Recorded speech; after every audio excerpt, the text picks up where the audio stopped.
All right, welcome everyone. I see the participant numbers ticking up. Seems like everyone's finding their footing in the space. Hello and welcome. My name is Gavin Kroeber.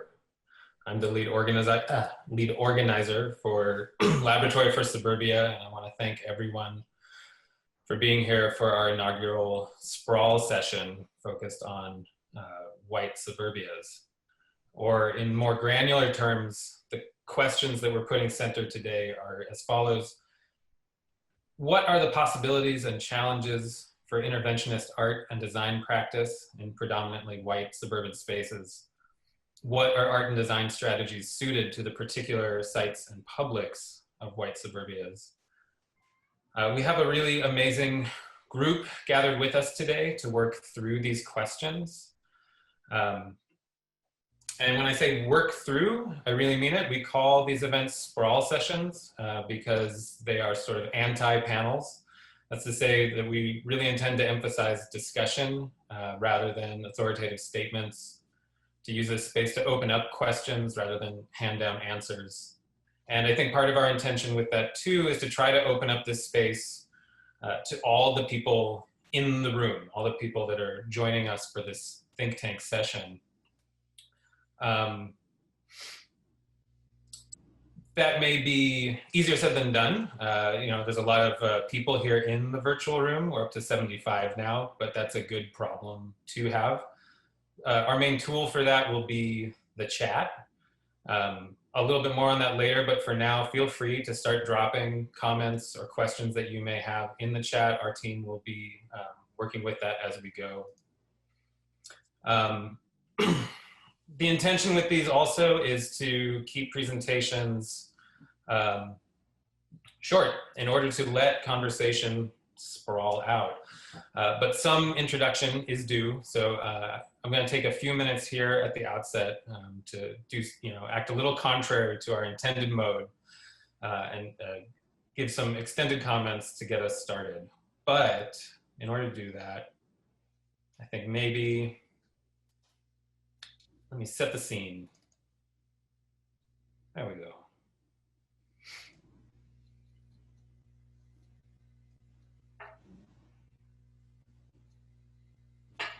So let me start by introducing Laboratory for Suburbia, which is an art and design project addressing the political possibilities of American suburbs. It is a project of the St. Louis-based art space, The Luminary, and presented in partnership with The Divided City, which is an urban humanities initiative at Washington University.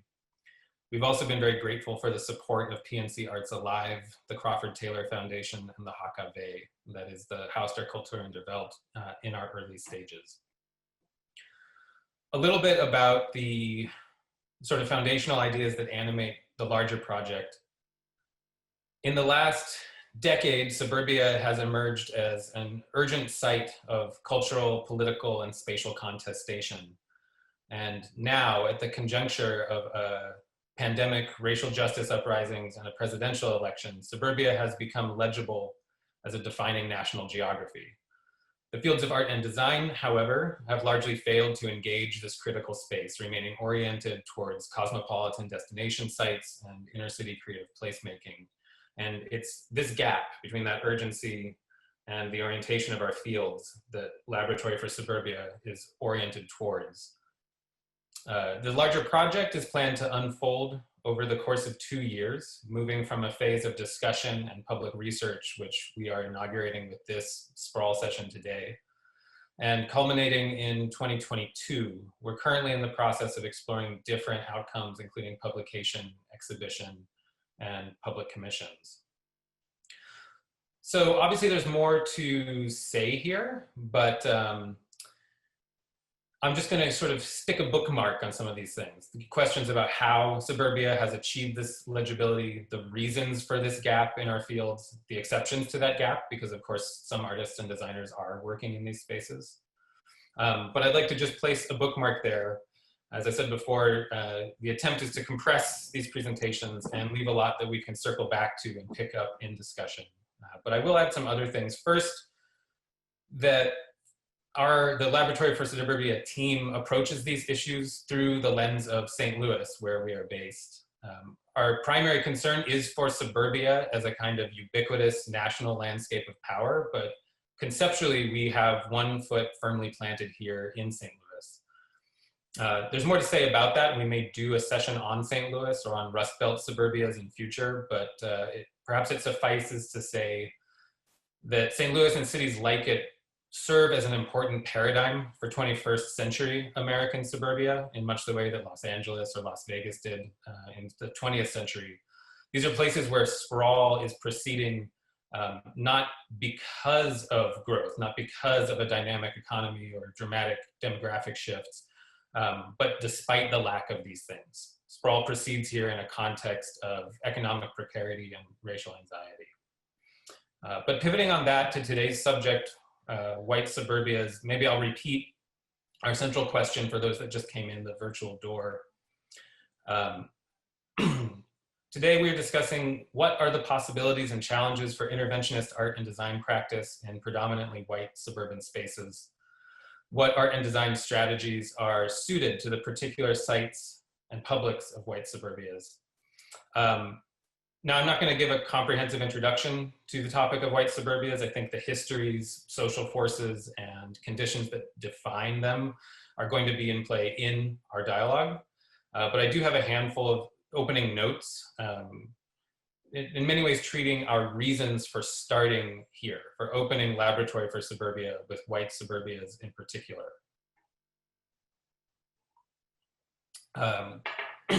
I think I'll begin with a caveat, which is of course that not all suburbia is white. That is actually increasingly the exception and not the rule.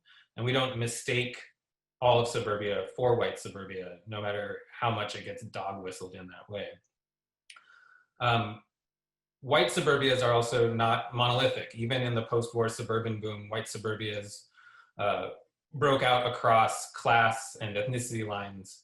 And I think in starting with white suburbia, we risk reinforcing a caricature of sitcom suburbia,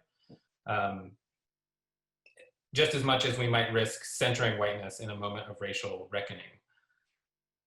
We do have our reasons, though, for starting here, most fundamentally because suburbanization and whiteness are so intertwined. In the contemporary United States, you really cannot think one without thinking the other. If you consider, say, that the federal policies that drove the post-war suburbanization boom were effectively subsidies for white flight, wages for whiteness, right? We're also interested in this as an opening topic because, of course, suburbia and specifically white suburbia is having a bit of a moment right now. This conversation unfolds against this conjuncture of pandemic, racial justice uprisings, and the election, and each of those in their way point very insistently toward white suburbias. And so our choice to start here responds to this moment. But working within a multi-year project, we also are trying to think beyond it, past November. It's worth considering what dynamics in white suburbias might shift with the election, but also what's going to stay the same. We also see this topic as a way of stepping into another gap in practice, which is the interrogation of whiteness. In the last several years, issues of racial equity have been moving towards center in the fields of art and architecture. A primary approach to this by white-led institutions has been a celebratory embrace of Blackness, sometimes rigorously, sometimes in very tokenizing ways. But nonetheless, we have not seen institutions, white-led institutions, move quite so quickly to explicitly interrogate whiteness and their place in it. And so for us, as a white-led project with affiliations with two white-led institutions, we wanted to attempt to begin here. That's also to say that I think we're probably going to make some mistakes as we proceed into this territory, and I hope we can give each other the leeway to find our footing in that terrain, but also, more importantly, receive critique generously. I think my final points here are really just to return us to the fundamental goals of Laboratory for Suburbia. We are looking at art and design practice. It's easy to mistake this project for an initiative in suburban studies or an analysis of suburbia in and of itself, but that is actually work that other people are doing and doing better than we might. Our wheelhouse is art and design, and we are really thinking forward towards projects mounted in suburbia today with an emphasis on white suburbia. We're thinking about strategies for artists and designers and also the curators and institutions that want to support them. To talk about intervention in white suburbia in this moment, I think sometimes risks a reflex to ask artists or architects to fix suburbia, right? To fix segregation, to fix regional fragmentation, to fix housing policy. And I think it's just something to be careful of as we wade in. Likewise, talking about intervention in white suburbia now makes it very easy to slip from a discussion of art and design into electoral organizing or protest. And of course, I don't have any interest in policing the boundaries between art and activism. I suspect the conversation today is going to thrive in the blurry spaces between them, but I'm also mindful not to collapse them.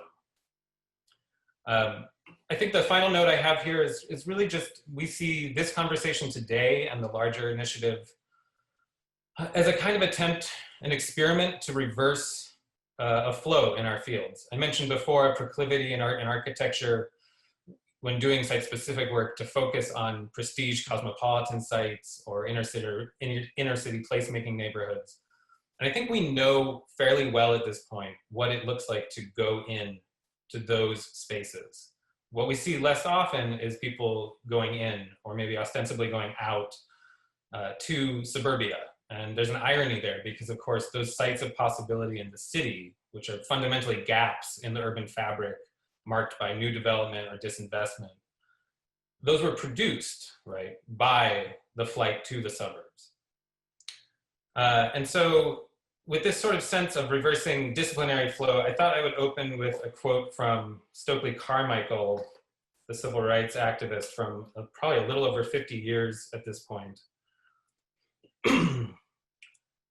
One of the most disturbing things about almost all white supporters of the movement has been that they are afraid to go into their own communities, which is where the racism exists, and work to get rid of it. They want to run from Berkeley to tell us what to do in Mississippi. Let them look instead at Berkeley. Let them go to the suburbs and open up freedom schools for whites. Now, of course, Carmichael's speaking about activism in a context 50 years ago. We're centering this conversation on art and design now. He's speaking about white activists in particular, and our interest in this conversation is not solely in white practitioners going to suburbia, but recognizing the ways that whiteness structure our fields of art and design. That sort of question of reversing flow, that admonition seems a useful place to start. But with all that said, let me bring us back to the room.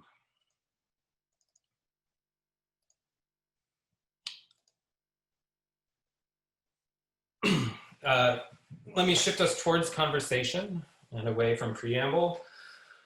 Again, it's a really amazing group gathered here today. Architects Keith Krumwiede and Bryony Roberts, artists Eric Gottesman, Sarah Paulsen, Dred Scott and Lauren Woods, and historian Walter Johnson. It's really hard for me to imagine a group of people I'd rather be in dialogue with on this subject. So thank you all for being here.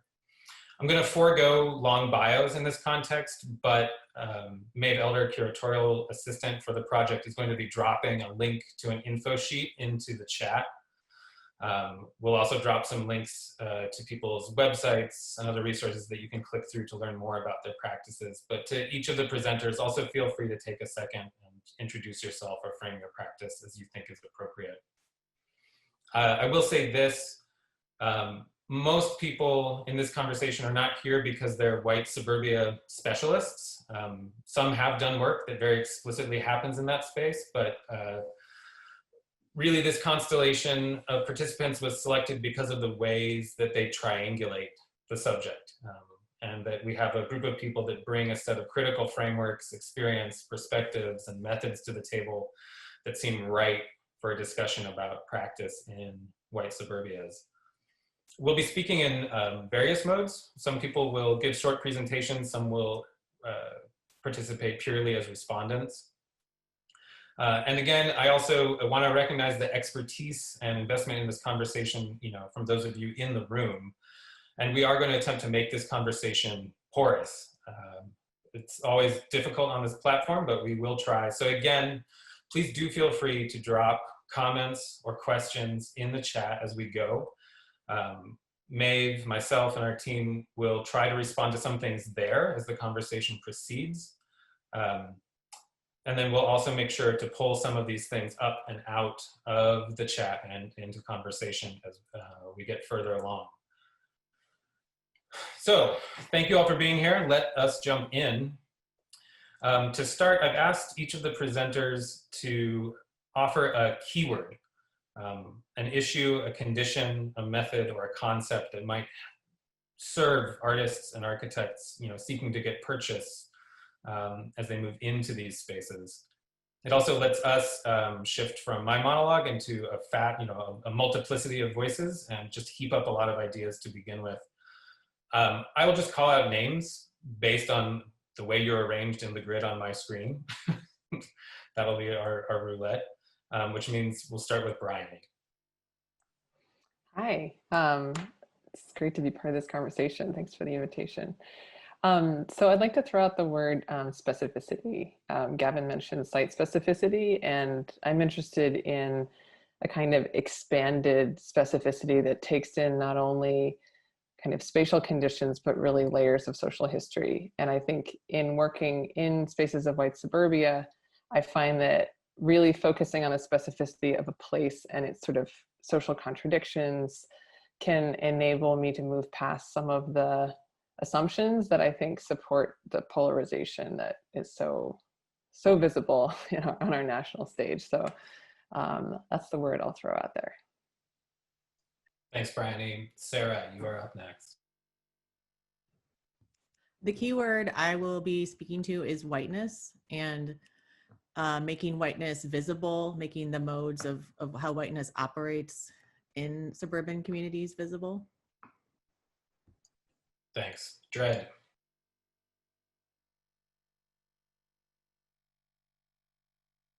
You're muted. All your words of wisdom have been lost. That's terrible. I mean, I said the most brilliant thing I've ever said, and I've forgotten it already, but it was really good. No, the word for the day is complex, and sort of building off Brian's specificity. I think that both having a complex and nuanced understanding of the particular suburbia that you're talking about, as well as having a complex approach, is really important. Thank you. Eric. Hey, thanks for having me as part of this. The word I was thinking of, and that I'll talk a little bit about, is cracks. That both cracks in the sense of damage, but also fragility and how that's patrolled. Yeah, wonderful. Keith. Thanks, Gavin. It's really great to be here today. The word that I will put out there is mythologies. Really thinking about the foundation myths and the stories that have been passed down to us and that we propagate that need to be challenged in thinking about these spaces. Because I think in some ways those mythologies counter or make difficult the readings in specific ways of unique places. Because those foundation myths cut across specific locales. Yeah. Walter, you're up next. I think mine would be abolition, carrying forward the legacy of abolition democracy that W.B. Du Bois outlined in Black Reconstruction, embracing the abolition of whiteness, the abolition of police, the abolition of prisons, and doing so not in a slow way, in a quick way, but in a slow way, in imagining, trying to create a society that is capable of functioning without the institutions that we rely on to support and control us currently. Thank you. And Lauren. Hi, can you hear me okay? Yeah, okay, cool. I think the word I want to introduce, keyword I want to introduce is time, and particularly white time as an organizing framework, a site of an intervention, a potential violence. So time as material. Great. Thanks to each one of you there.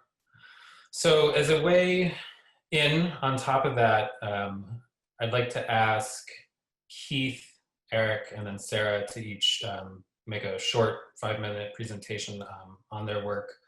The intention here being not so much to detail every piece of people's practice, but to give us springboards into work and to help us understand, you know, what people are drawing from as they enter the conversation.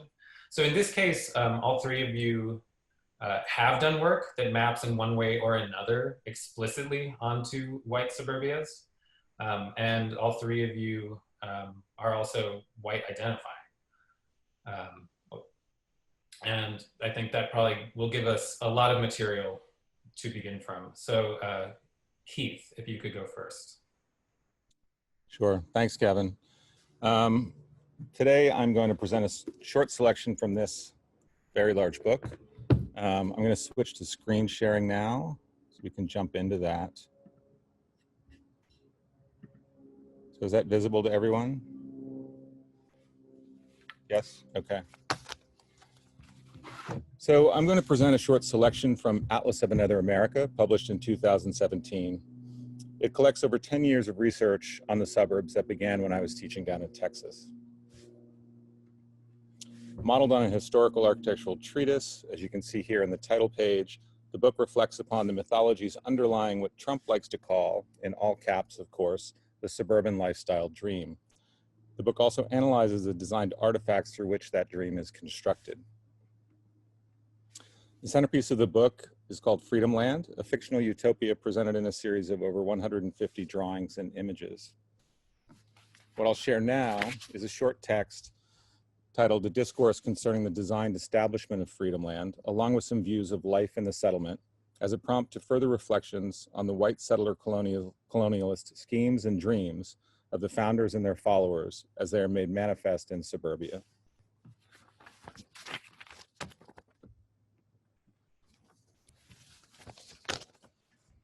So there's the title page, Freedom Land. And now I'll start reading again. Having been required by the Times to draw up a detailed plan for the general improvement of American housing in the aftermath of the great financial crisis and its effect upon our collective confidence in the correctness of our living patterns, I humbly submit the following proposal. We begin our description, as did Sir Robert Montgomery, in describing his fabled proposal for the Margravate of Azelia.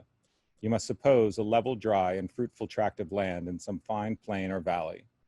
That, having been surveyed as part of the great parceling of America according to the methods set forth in the Land Ordinance of 1785, is continuously gridded into square townships of 6 miles per side, each containing 36 1-mile square sections of 640 acres. This grid, the framework for Mr. Thomas Jefferson's vision of a rural democratic society of citizen farmers, but also a great game board of rampant real estate speculation, provides the underlying structure for Freedom Land, a new settlement model that reconciles resurgent dreams for an agrarian urbanism with long habituated domestic appetites, it now being fully established by learned people and increasingly acknowledged by laypersons that our current settlement patterns are both unlovely and unsustainable.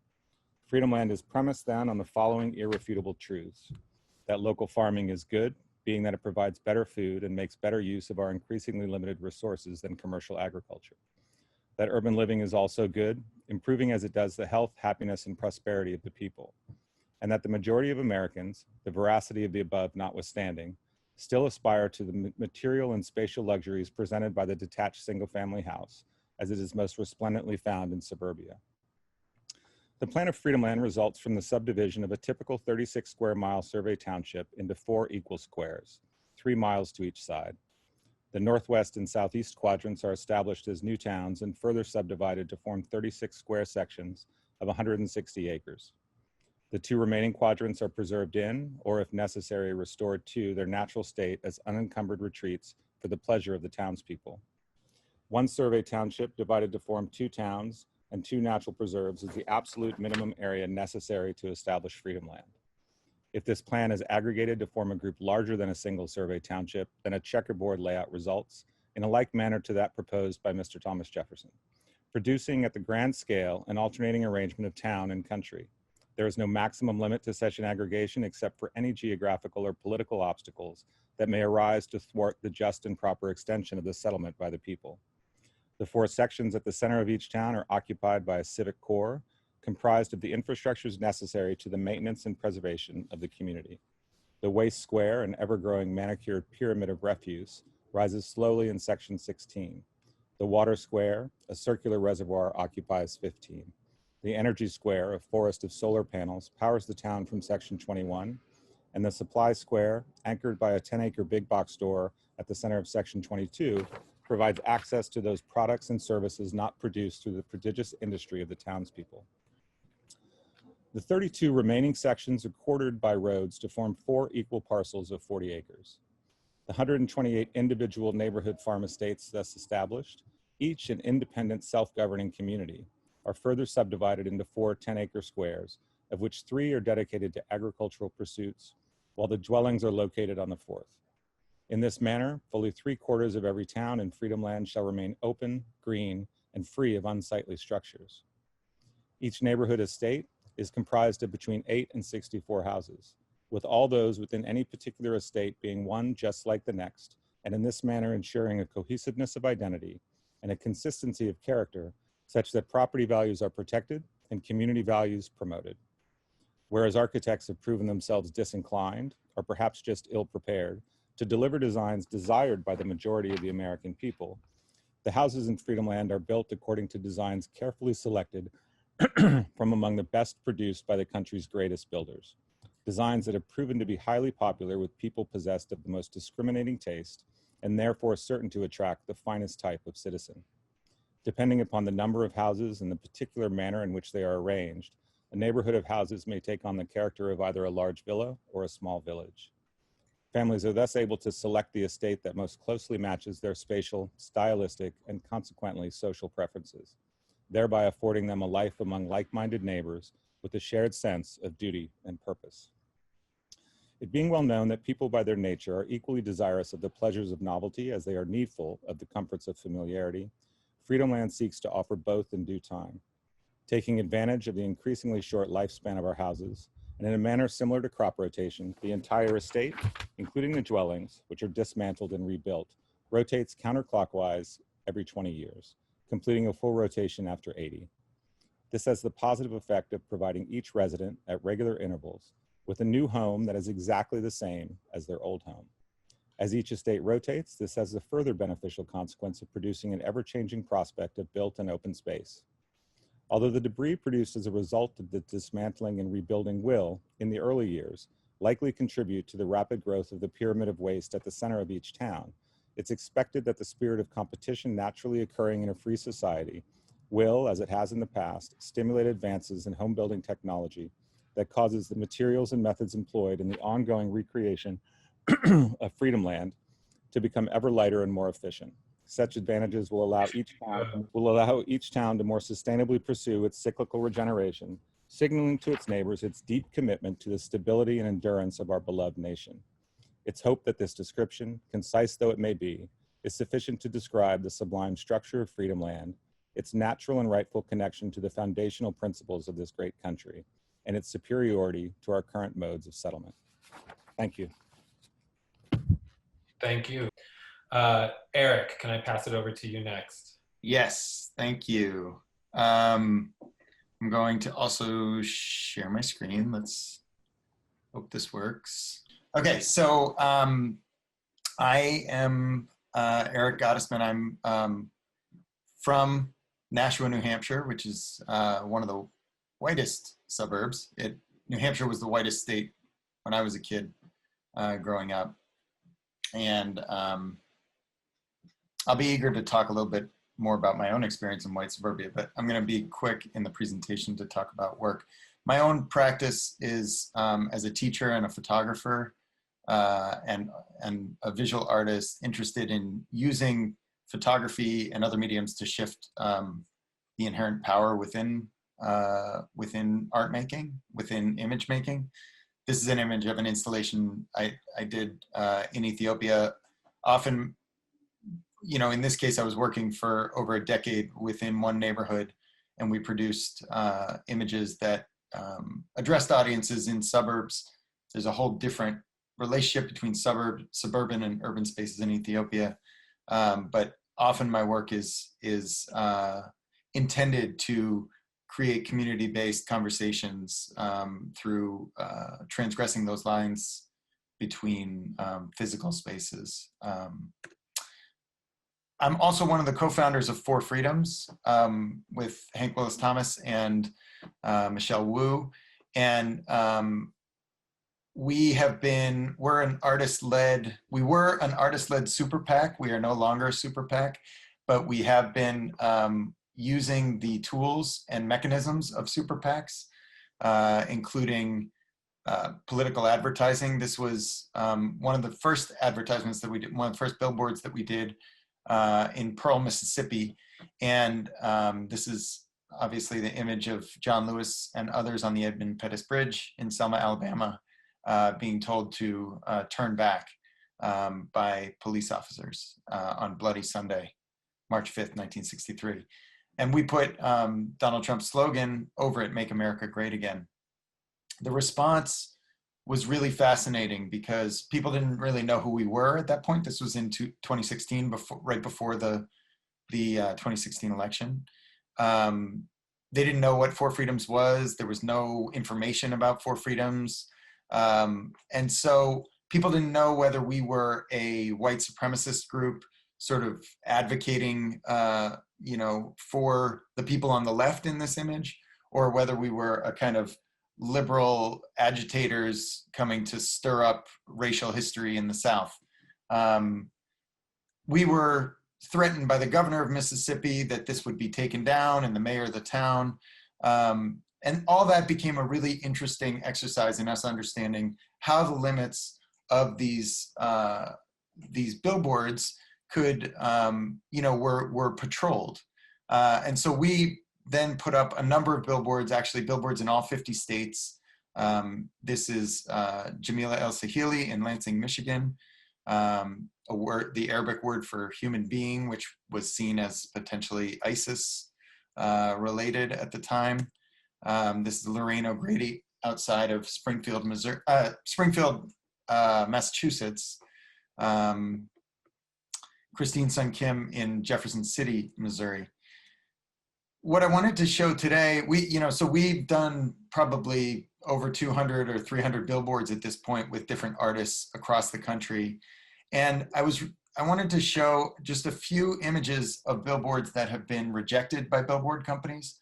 Because I think one of the things, I mentioned the word cracks, I think there is a certain fragility in the ways in which we speak about certain things, certainly about race and gender in white suburban spaces. But it was interesting to me to see how the billboard companies, which are private companies, so it's not censorship, it is private corporations making decisions about what speech is allowed and what is not. And often these things were rejected based on their, based on how they expanded or used a discourse around race.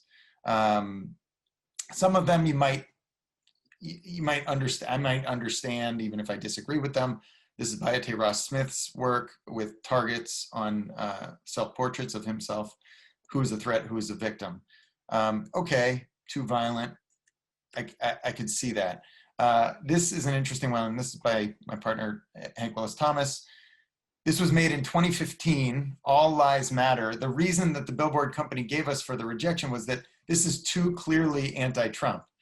So first thing is that this was made 2 years before, well, a year before Donald Trump was even a candidate. And second of all, I mean, it's kind of an admission there of, you know, associating lies with Donald Trump. This is Richard Rinaldi's, where I'm going to skip quickly past a couple of these. I did want to mention this one by one of my favorite artists, Dred Scott, whose image was rejected because the copy is offensive because slave auctions are not legal and they have not been for a very long time. So obviously, you know, you can't put them up and talk about them in public space. The Guerrilla Girls was rejected because they found this statement that your mansions and fancy stuff cost a lot. No wonder you don't pay us a living wage. They found that misleading and deeply offensive. We just put this one up here by Edgar Heap of Birds, an indigenous artist, and the billboard company told us this could be misleading and confuse people. His question on the billboard is, why are immigration laws written by foreigners? And the statement by the billboard company is, when they were making the law, they weren't foreigners anymore. You know, I think these kind of, these rejections speak for themselves in the ways in which the fragility of how race and politics are talked about in public space in these largely suburban areas are patrolled. And I just wanted to end with this one, which is, you know, which is also in a suburban space in Florida. It was done by the artist Sean Leonardo. And I wanted to mention this one. It's an image of Trayvon Martin. It says Trayvon Martin would have been 23 years old, could have voted. This was in 2018 before the midterm elections. And there was a lot of criticism because, you know, they basically, people were interpreting, largely Black activists were interpreting that Sean was saying Trayvon Martin's voice was or life was only valued because he could have voted. And so there was a really interesting conversation that happened and criticism that happened because of the way in which this was taken as an image, put on social media and taken out of context. Interestingly, the way it was resolved is that Sean worked closely with the Trayvon Martin Foundation, which had reached out to him to actually use this image to raise voter engagement. And so I just wanted to mention that there is also this space to use these limitations of how we talk about race to provoke new possibilities. And I'll just stop there. Thank you, Eric. I'm going to pass things over to Sarah now, whose practice has a lot of layers to it and is a favor to her as someone trying to hold to my time limits. I promised to make a brief introduction to sort of set the stage for some of her work, which emerges in Kirkwood, Missouri, which is a suburb here in our home MSA of St. Louis. One of the projects that she'll talk about, Elegy for Connie, emerges from the Kirkwood City Hall shootings in 2008, which was a mass shooting that itself emerged from a set of social pressures between Kirkwood and the adjacent historically Black community of Meacham Park, which was annexed by Kirkwood in the 90s to a great degree in order to tear down half the neighborhood and build a commercial zone, big box stores. Cookie Thornton, the shooter, had been a resident in Meacham Park and an active advocate for the annexation, seeing it as an economic opportunity. And obviously, an event like this does not emerge in a sort of neat line simply along a series of policy decisions. There are questions, a lot of questions of personal path and mental health involved, but it was a kind of rupture point, and that demanded a kind of reckoning around race issues in St. Louis circa 2008. And interestingly, in the last few years has become a kind of case study. I know for Walter, who's here, and Colin Gordon, who's in the audience here, it's become a kind of study almost on equal footing with Ferguson as a way of understanding the production of racialized space in St. Louis. So with that sort of setting the ground, let me hand it over to you, Sarah, to actually talk about the content of the work. Hi, yeah, thank you for having me here. I'm going to go ahead and play some of the trailer and then show some images for you as I talk about this project that Gavin is speaking about. And if you thought I was going to be the actress Sarah Paulsen, I'm sorry. So I'm here to speak about making this animated documentary. And it was a project I worked on from 2010 to 2014 and taking place in suburb of St. Louis. And this project led me to really confront my own whiteness through the making and screening of the film. So initially, I think you got to hit play, Maeve. Let's see. Initially, I thought I was making a film about people trying to have voice, including the shooter, Cookie. And what I failed to see was my own sort of colorblind lens through which I was viewing the story, and that I was not able to understand how race and the history of Meacham Park were central to the issues of Cookie Thornton. And I don't think that my perspective was uncommon for a resident of Kirkwood. So I worked on this project for several years in collaboration with 7 women, including my own mother, that were all close to one of the councilwomen that died that night, Connie Carr. And for these women, they really wanted to honor her story. And so they helped me guide this process in making the film, from visualizing it to ongoing work in process screenings, to Q&A sessions, to hosting screenings. And so building relationship with my audience and with the people I was working with, the narrators, was really key. And it created a trust between us. The work process was personal and collaborative. And as I shared my own understandings with the narrators, they advised, and we renegotiated even the content of the film. And the growth that continued as I shared it publicly, and I was trying to kind of keep to their hopes of honoring this councilwoman, but also then telling this larger story that I felt like needed to be told around whiteness. So a challenge for me making and sharing this film was that including Cookie's story became very important. It seemed as though Cookie's story was parallel to Connie, and that both of them were working for kind of similar issues of voice within this community. And it was a struggle, though, because I really had to, I was really learning and understanding and naming whiteness, and I was having to explain it to the other narrators as we were building it. And then as I started to share the film out in public, that became sort of an underlying piece. You can go to the next slide.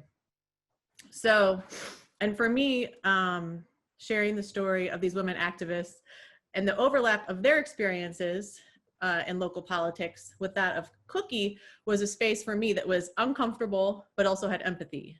And, you know, these women understood the conditions that Cookie was living in, what he'd been experiencing, but also they were mourning the loss of a dear friend. And I think for me, if I can find artwork in a place where there is that creative tension and has contradiction, I think that's a great space, that sort of and space to like locate projects. You can go to the next slide. So whiteness in this film was the sort of assumed norm, the ability to not see race, to have opportunity, voice, privilege, without realizing that others do not. It was the assumption that everyone in the community was having the same experience. And in some ways, the narrators and Cookie were working against the grain of the community by challenging their own political experiences. You can go to the next slide. So an underlying story that for me represented the sort of white privilege of the town was how a large, predominantly white community could exist alongside a small, predominantly Black community and maintain an ignorance to that community that manifested in unequal public services, continued development upon and destabilization of the Black community by building into the business areas, and a lack of preserving or recording the history of the community, and then the eventual impact and trade-off of absorbing Meacham Park into Kirkwood. You can go to the next slide. So sharing this film, I discovered from the viewers that they wanted to know more about the history of Meacham Park, but they were shocked about the history of development. And they themselves did not really know how local politics worked, how people were elected out, or how things were brought to council. You can go to the next slide. when I was trying to locate screening sites, I experienced hesitancy or difficulty in locating places to share it that were public and centrally located in the town. It seemed to be much easier to do it in private spaces, so neighborhood groups, churches, and then later film festivals and private homes. And I think some of this was just that some of the trauma was still very alive in the town with people who had actually been at the shooting. Keep going. So for me, this work led me to continue to do work around whiteness. As I carried on with my practice, I wanted to understand how whiteness was formed and existed in my own family history, and as well in a systemic method across US history. And this led me to the body of work called The Invention of Whiteness, which I'll just quickly point to some stills from this work. I'm not going to show the animations, but if you want to go to the next one, one of the pieces was called the racial matrix, which portrays the matrix of systemic racism. The next piece, Passenger, looked at how immigrants assimilated at the Ford factory plant at the same time as the communal passenger pigeon went extinct. I also did the next one called White by Law, that is based on the research of Ian Haney Lopez and illustrated how the legal system and public opinion built the case or idea of whiteness. Another one, Consumer Void, looked at the emptiness of whiteness, white space, and home through using home decorating magazines as imagery. And then finally, Jell-O proposed Jell-O as the food of white culture because it was something that was empty and was able to morph and assume other identities at its own will.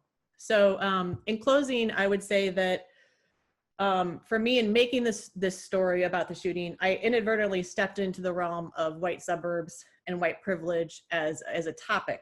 And I would leave you that examining whiteness on an individual level and a societal level in these spaces, and then building relationship where you can create projects with your audience feels key.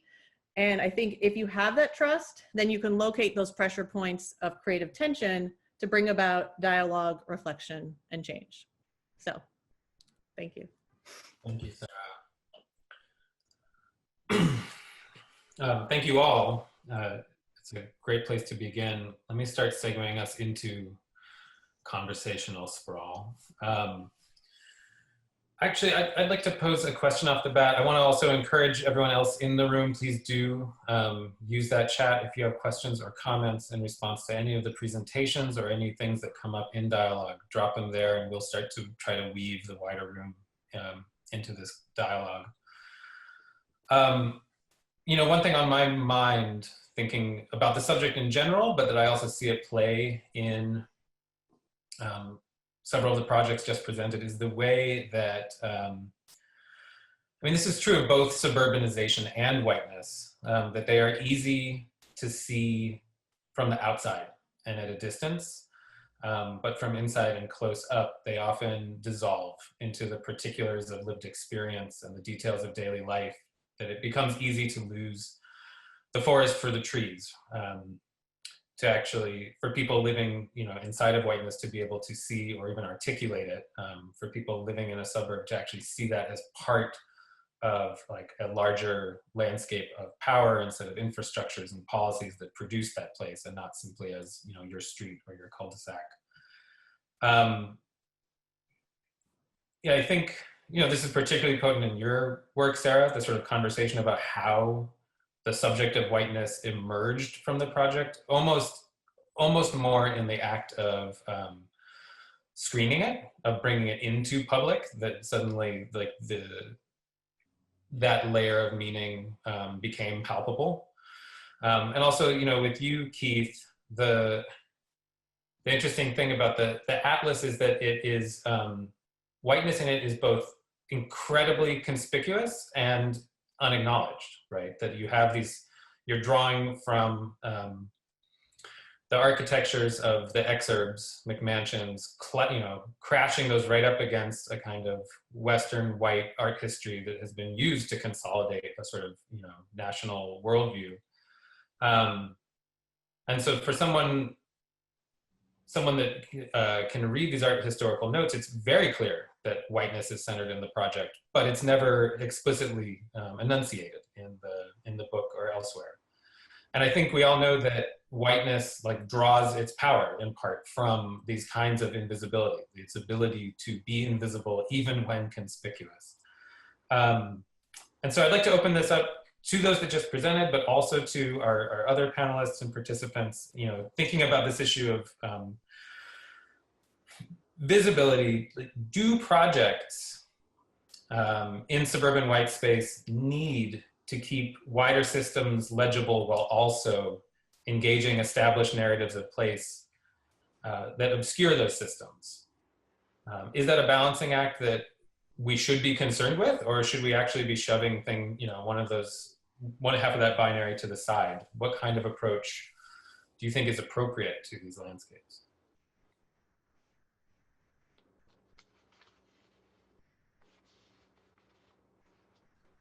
Can you repeat the question just because I have to write it down to process? Yes, and I'll shorten it too. Okay. Given the ways that whiteness is both easy to see and invisible, do projects in suburban white space need to try to balance keeping wider systems legible while also engaging with like local narratives of place that might obscure those systems? Do you have to maintain that balance? If so, how? Or do we have an imperative not to, right? To forego using a language of local narratives that might make the project harder to read for someone living in that place, but would articulate the sort of wider systems of power more clearly. I mean, I'll jump in, probably not with a particularly insightful answer. I think a variety of practices would the balance in that of those two positions would shift. You know, the scales would dramatically change from one to the other, and there might be those practices. Certainly, it's not my book that might be able to maintain, let's say, the local and the global, the systemic and the particular in a productive tension. For me, Atlas of Another America, which collects a bunch of work. Freedomland is a major part of it, but not the only part of it. Began with really kind of narrow focused architectural perspective. As I was living in Houston, and it's like one of the most suburban places in the world, and had come from LA, which is a very suburban place too, but felt robustly urban in comparison, and was wondering why architects never talked about suburbia. You know, I mean, some have, and there are some, you know, Dolores Hayden has written like extensively on it, but as a kind of designed artifact of our culture, I think it had not received and has still not received the attention it deserves. So I began literally looking at these houses, just trying to figure them out, like what was going, why were they designed the way they were? How were they operating on, to create desire, to engender desire for these things and these places in which they exist. And as the project took shape and Freedomland became a part of it, it started to become a more critical, more political project. And there were moments in there, and I can't say at the time I was directly thinking about a kind of critique of the sort of settler colonialist, you know, logics of suburbia. But I certainly began thinking about the exclusivity, the segregation, the you know, keeping out that was so central to it. But I also realized like in order to maybe foreground that, and I don't know whether it's effective or not, I had to sort of do exactly what you described it as doing, Gavin, right? It is both, you know, conspicuously white, and it never addresses whiteness. And for me, that was the way to actually foreground even more the kind of segregationist, exclusionary, colonialist underpinnings of the whole project. And in that sense, I had no interest in getting local, right? Like the drawings, like it's the outline of the United States, it's the land ordinance grid, it is like systems, right? Not places, to really speak to those overarching mechanisms and mythologies that allow its continued production.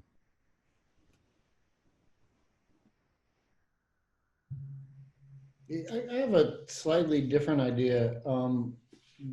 really coming out of what Sarah was talking about, because I also, you know, writing about Cookie Thornton, I guess, and Kirkwood and Meacham Park from the other side, I think I had the dilemma where I wanted to write about that incident, and I found myself writing about people getting shot and writing about that in a dispassionate way. And I generally don't write about violence in a dispassionate way. And I realized, I think probably from the other side of the question, that I had come up against a rupture in my own moral understanding and a kind of a place where I didn't really have the language to figure out those two things at once. So I really appreciate your dilemma. I mean, but it does make me think in relationship to Gavin's question about the way in which part of the privilege of whiteness is itself the privilege of having a biographical or an autobiographical understanding of oneself and one's life, as opposed to one inflected by sociology, in the sense of always being able to think about I rather than to think about we.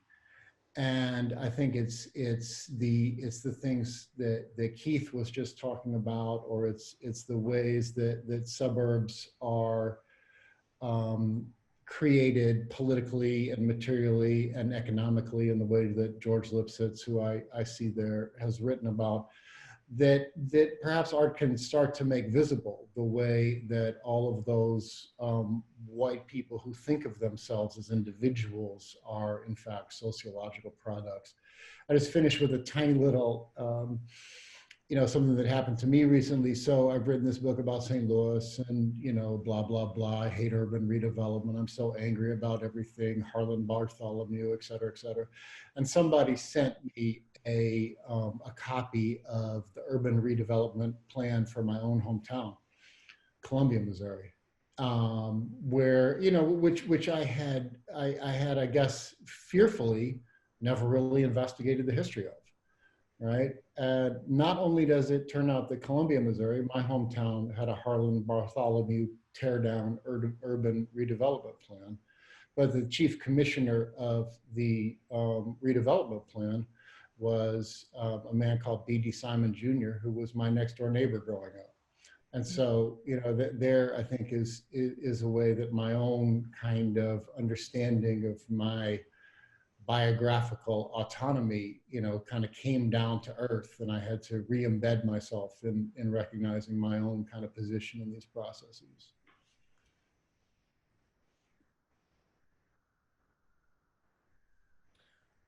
I'm interested to pick up on something you said there, Walter, and it's a thread that runs through a couple things here, which is this notion of the individual, or perhaps the myth of the individual.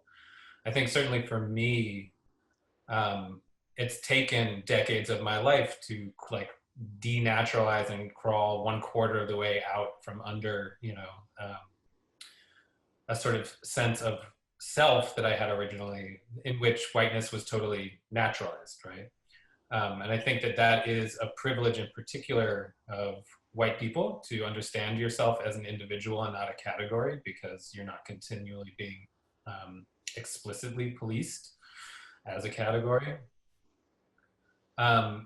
Keith, I know that for you, part of what you mentioned mythology, right? Like you were, as a keyword, you were talking about the mythologies of the suburbs, but you also talk about individualism in this sort of work, the ways in which, you know, the one thing your work points to is the way that the suburban dream, right? Like what Dolores Hayden calls that, the triple dream, in some ways sort of duplicates a sort of like frontier manifest destiny that's bound up in a set of landscape aesthetics that like are inherited from a much earlier period in the United States. And that the protagonist in those landscape aesthetics is always the rugged individual. That there is a way in which individuality, types of subjectivity get formed in suburban spaces, in white suburban spaces. And I think when I talk about the challenge of this visibility question, it's exactly that.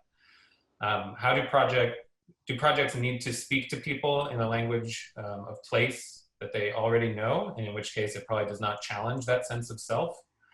Or do you find, you know, ways of pushing back against those myths, those received ways of seeing things. Eric, this probably overlaps some with your idea of a crack, right? That it's not necessarily a binary, but like, where are those lines where there's a crack kind of precisely between the way that you are formed as a sociological subject and then as a sort of mythical individual subject.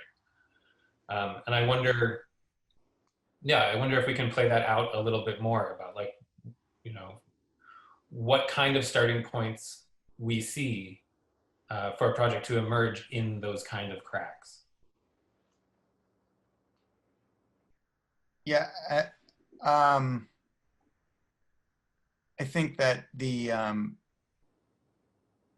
there's a couple of things that come to mind. One is that, yes, if the intent is to speak the language, I mean, if the intent is to bring people within a specific site and specific language along, then you need to speak that language, right?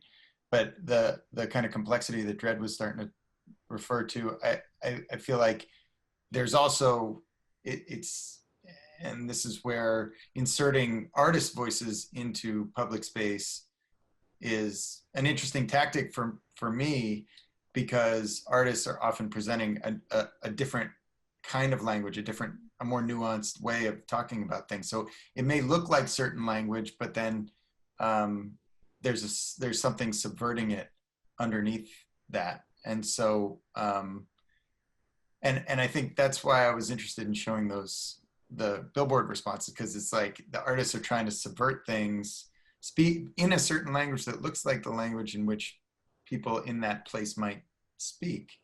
But there's another agenda underneath it. I would say the other thing that occurs to me in your question is, you know, having grown up as like in a white suburb, as a white person, who only later in my life would realize that, you know, like my mom's Lebanese, my dad's Eastern European Jewish. When my mom talks about going and getting ethnic food, she might be talking about our own food, you know, like that idea of ethnic food in the suburbs is a really interesting field to play with too. So, you know, it was only later that I understood that some of the comments that people around me would say applied to me or didn't apply to me in, you know, so I think that's a crack too. There's a crack between what is assumed to be within the existing definition of, you know, of whiteness, or more broadly within the definition of who is part of community and who is outside of it. And I think that crack can be exploited. Can I jump in? Yep. Gavin, okay, so I'm a respondent. I'm going to be the skeptic or contrarian. That's going to be my role today. Everybody can just expect that. Let me just jump in though, because I guess I need clarification on the question, right? Because to me, to answer whether we balance or how we balance, you have to first put out what is the end goal, or to what ends. So if this is so I guess let me throw that back to Gavin to clarify your question before sort of jumping in with thoughts. Because I don't see how you don't. I mean, I'm saying, if we're looking at things as a project of justice, as a project of intervening, right? The problem is that we don't, as a society, tend to look at, and I'm just I looked at the Cookie Thornton story a little bit online, and I think it's sort of fascinating how there's this like narrative-driven story about the different characters in this, right? But I'm also reading how the buildup of how he had to respond to city ordinances, policies, like the sort of process of redevelopment in his neighborhood that he was subjected to, right? And like the response to that. These are all mechanisms of the white imaginary. So if we don't talk about things if we don't talk about ourselves as sociological subjects, if we don't figure out how to balance that, then I'm not sure what the means is to the project, right? So can you just sort of clarify that? Yeah, I think for me, the heart of the question is probably then, how do we balance it? Because there's a range of different tactics or strategies you might take. That I it's a little difficult to respond, of course, because we're speaking speculatively. You know, we're Right. sort of springing forward towards the possibility of projects in these spaces. And of course, any project is actually going to respond to all of its specifics, exactly what community, what set of stakeholders, what players, and we don't necessarily have the privilege of predicting those. That said, insofar as I understand dynamics in white suburban spaces, I would expect most artistic or architectural projects that are operating in an interventionist mode that go into that space do have to strike a kind of balance between these things, right? That they have to be recognizable to a local audience and speak in enough of a vernacular that you actually like have buy-in and are showing respect and, you know, making the project legible. But also are pushing against the kind of like myths and reductive visions of place that often, you know, operate in a space. I think there are modes of practice that that don't aim for balance, that really move almost entirely towards protest or antagonism or disruption, where the aim is not necessarily to bring along an audience in that space, but to antagonize them. But in a case where it does seem like that balance is necessary, I guess some of my questions would be like how to begin striking that, you know, because there are different ways that you might try to produce that balance.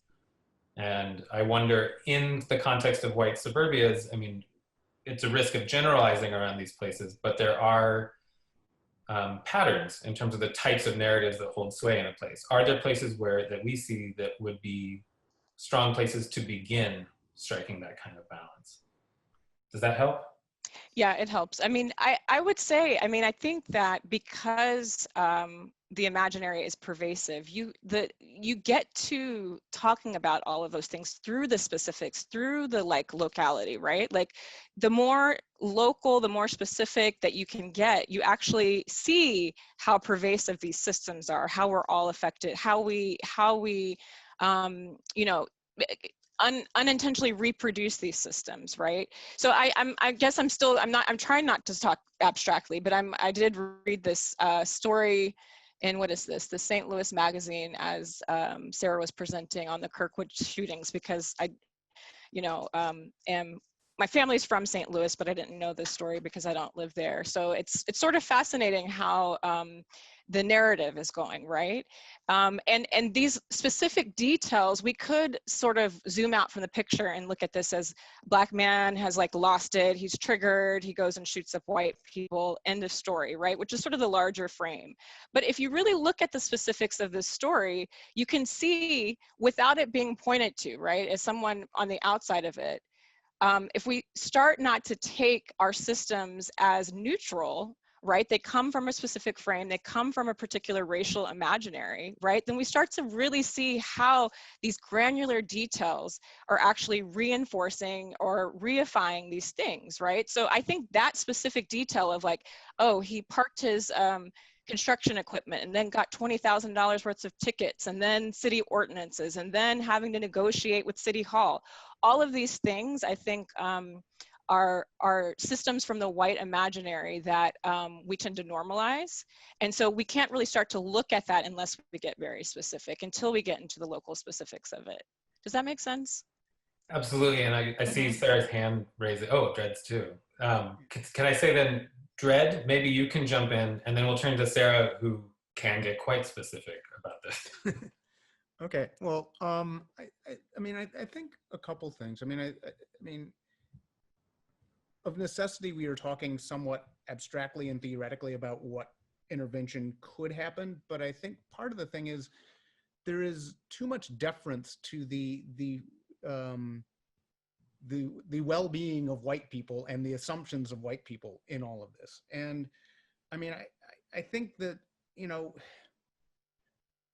white people, including many in suburbs, got a whole lot fucking better about race when police stations in Minnesota burned and when police cars in New York burned, which was the absolute horror. Oh my God, black people are rebelling. And then it's like, wait a minute, George Floyd was choked to death. That's actually kind of the correct response. Black lives matter. And then there were people in suburbs that haven't even seen a black person who were out saying Black Lives Matter. And yes, a lot of dyed-in-the-wool white supremacists were like, no, to hell with that. That's not what our town is. But their kids and other people, and sometimes their grandparents, were like, actually, I don't want to be associated with the stereotype of what I'm supposed to be.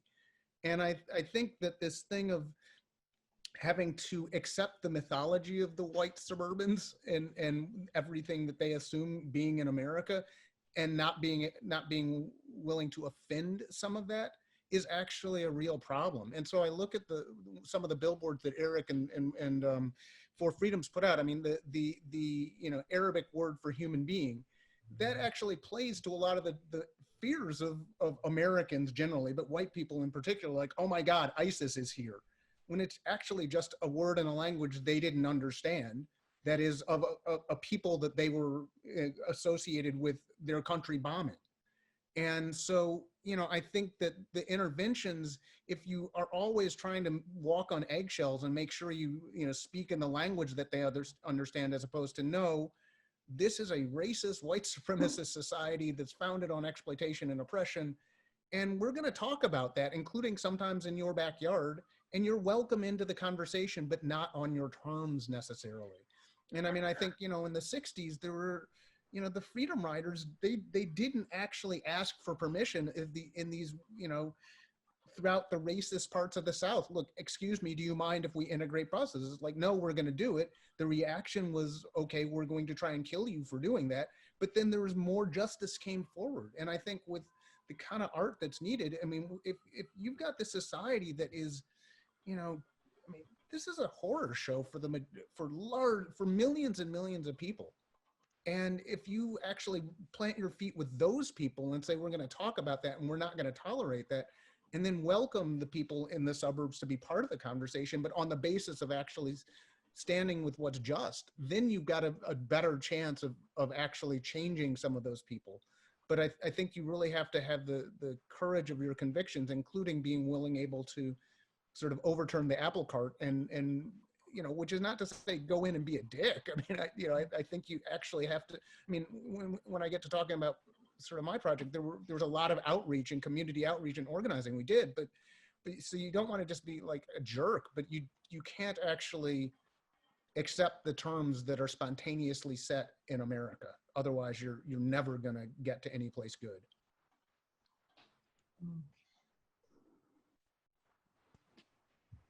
Thanks. Sarah, Sarah's your hand. they were going to jump in because I was going to. Yeah.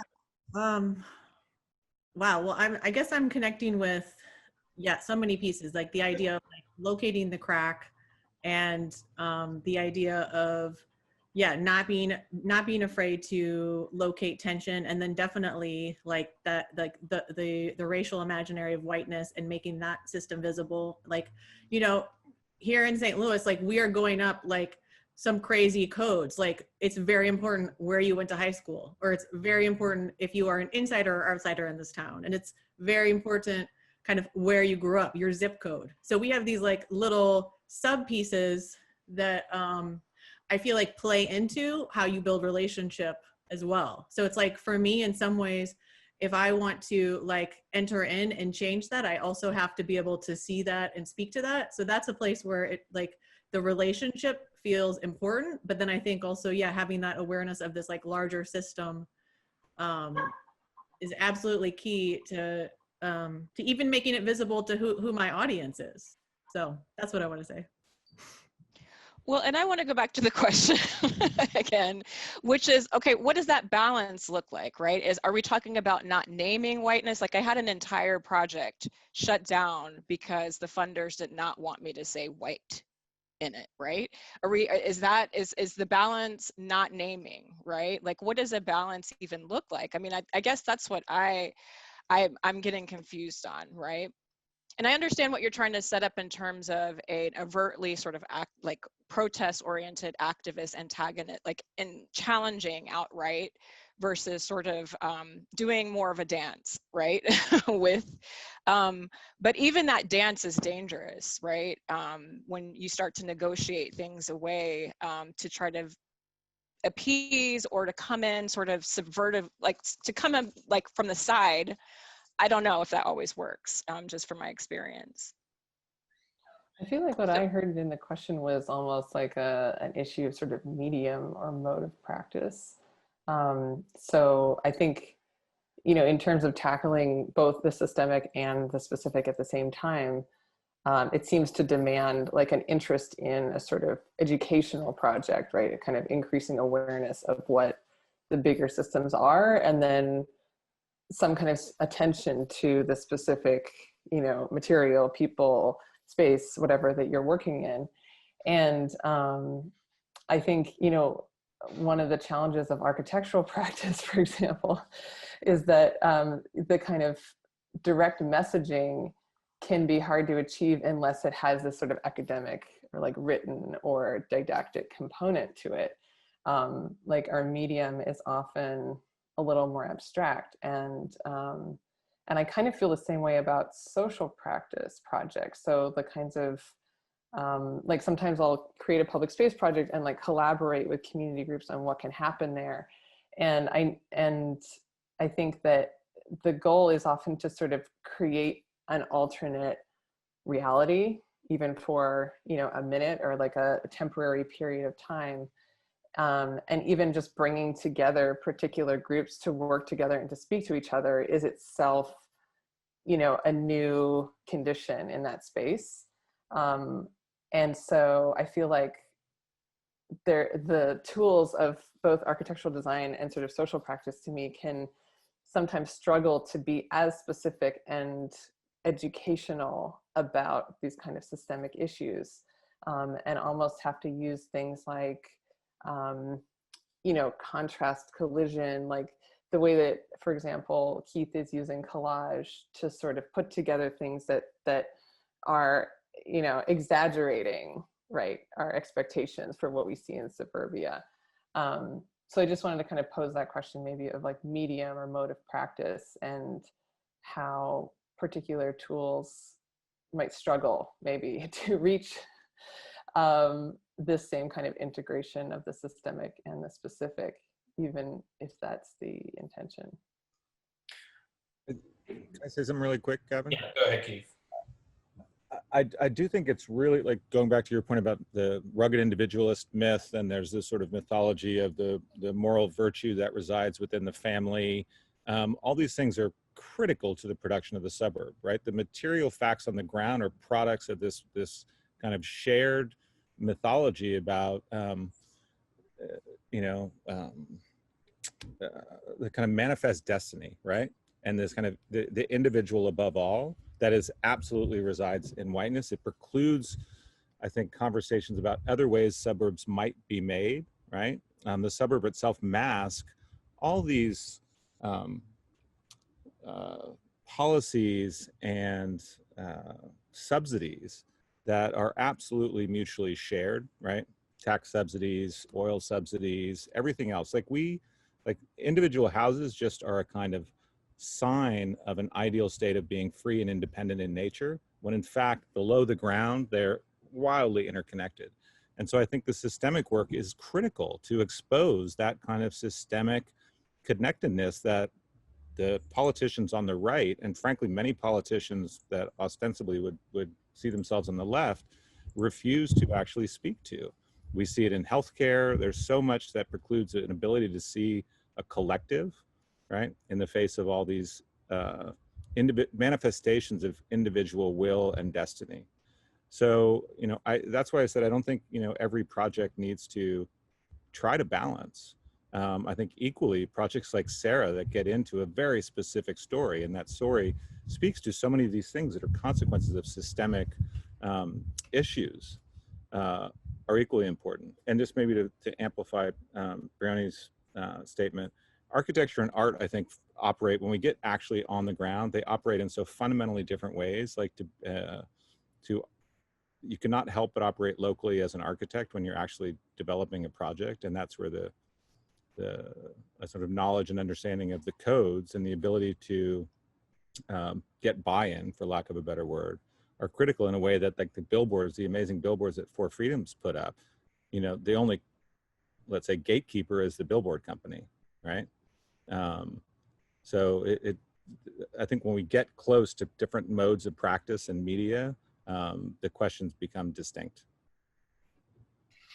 But then does it become a question of practice? So and when we talk about architecture, I don't like, there's the sort of product, right? The output, right? But there's a whole process that you go through before the product happens. And so the points of intervention are actually in the contracts, in the, you know, bringing things to code. So I guess I would ask, like, as individuals who animate this entire system, where we as practitioners, at any moment we have a chance to intervene or to tweak, right? Whether we're taking a city contract, are we challenging it?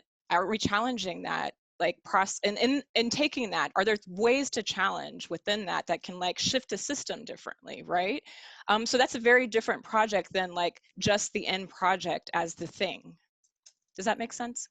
Yeah, I mean, I think like for me, that's exactly where I put my attention, is changing sort of the process of architectural design, and not necessarily making things that look like architecture, but are using architectural tools. But I think that means that like you're working on the systemic issues, sometimes in invisible ways, right? Like you're challenging how a project happens, but the project itself might not, you know, explicitly name the whiteness in the community in which it's working, but it might like bring people together who are collaborating who never would have talked before.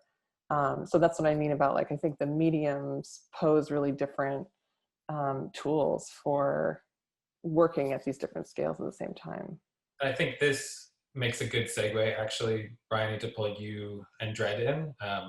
You've both been saving a presentation in your pocket, and I think it's precisely on this question of modes of practice and media that it's actually good to just throw a few more examples on the table. And so I'd like to hand things to you. I will add one other comment here, though.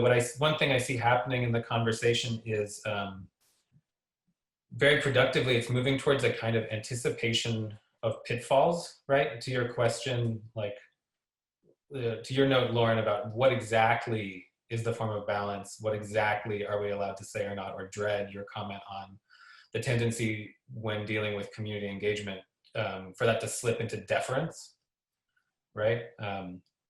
And I don't think this conversation, I don't think we're gonna walk out of here with like a perfectly engineered, ideal white suburban art project, of course. Like that's not the goal, there is no one. There would be an array of tactics and possibilities. But one thing that I'm finding very productive is actually precisely this, thinking through the dynamics and the kind of traps that are present, you know, in these spaces, because they are ideological landscapes, right? A lot of what we're talking about is what kind of ideologies shape these spaces and how your approach, how your engagement can get wrapped up in that ideology rather than forcing a crack in it. But with that, let me pass the baton over. I mean, Bryony, maybe we can start with you since it segues so cleanly out of what you were saying, and then Dred, we can hear from you. Okay, cool. I'm gonna share my screen. Okay, can you all see that? Okay. So, you know, as maybe a little bit of context. So I have a design and research practice based in New York, and I'm also part of a feminist architecture collaborative called WIP Collaborative. And in my own work, I really work across a big range of scales and media, and all the work is trying to grapple with sort of how architecture is entangled in larger social and political conditions. And in order to sort of tackle that question, I intentionally bring in tools from adjacent disciplines. So I work with performance often because I think performance can get to the specificity of bodies in a particular place and time. Social practice in terms of being able to create platforms for people to have a say in the construction of their built environment. cultural heritage in highlighting social histories and having tools for supporting them and sustaining them, and urban design in terms of thinking of ways of bringing new proposals into and integrating with existing architecture and infrastructure. And for me, the specificity of that work is important because I think architecture can easily get seduced by abstraction and autonomy and sort of creation that comes only from the self and not in response to the outside world. And so I'm interested in how architecture can begin with the specificities of the existing environment and lived experience and not just accommodate it afterwards. And so, you know, for me, that's thinking about the sort of expanded site specificity of social histories of a place, sort of past and present activity, the actual like fine grain of existing architecture and how to kind of care for and maintain the existing structures. And then the specificities of physical experience, kind of physical interaction with materials and how materials and forms can kind of prompt unconventional interactions with people and with the environment. So just to kind of touch on some suburban case studies, I'm going through this really fast because I'm just talking about process more than anything else. But a project that I did in Columbus, Indiana for Exhibit Columbus was at the City Hall building. And in order to do that project, I sort of analyzed the existing building and its shortcomings as a public institution, but also learned from activists and community groups who use that space and sort of had conversations with them to understand what would make it a more inviting and accessible place for political participation. And then sort of created multiple scales of structures that would enable play, performance, and participation. So there's a whole, like, I could talk about the materials and the form of this more, but the focus is really on the kind of social life of it here. And this was an event organized with Bartholomew County Indivisible that was about democracy. So this is a city hall in the hometown of Mike Pence. And this event was intentionally kind of bipartisan conversation across the political spectrum about what people wanted to see from democracy. And then it also just had this sort of more informal everyday life of play and interaction. And that sort of led to another project in Columbus, which is thinking through the future of this church designed by Eros Saarinen in 1964. And the church's history has been all about civil rights, you know, first advocating for racial justice, and now as a sort of home for the LGBTQ community in Columbus and in the region.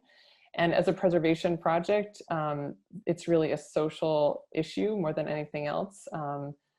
The congregation is dwindling now to about 20 people. And so to support it, it needs to find a way of really finding and growing its community. And so my job is to sort of stage conversations with the congregation and with all different surrounding organizations to think about how to kind of reinvent its role in that place in order to actually sustain its financial and kind of architectural stability.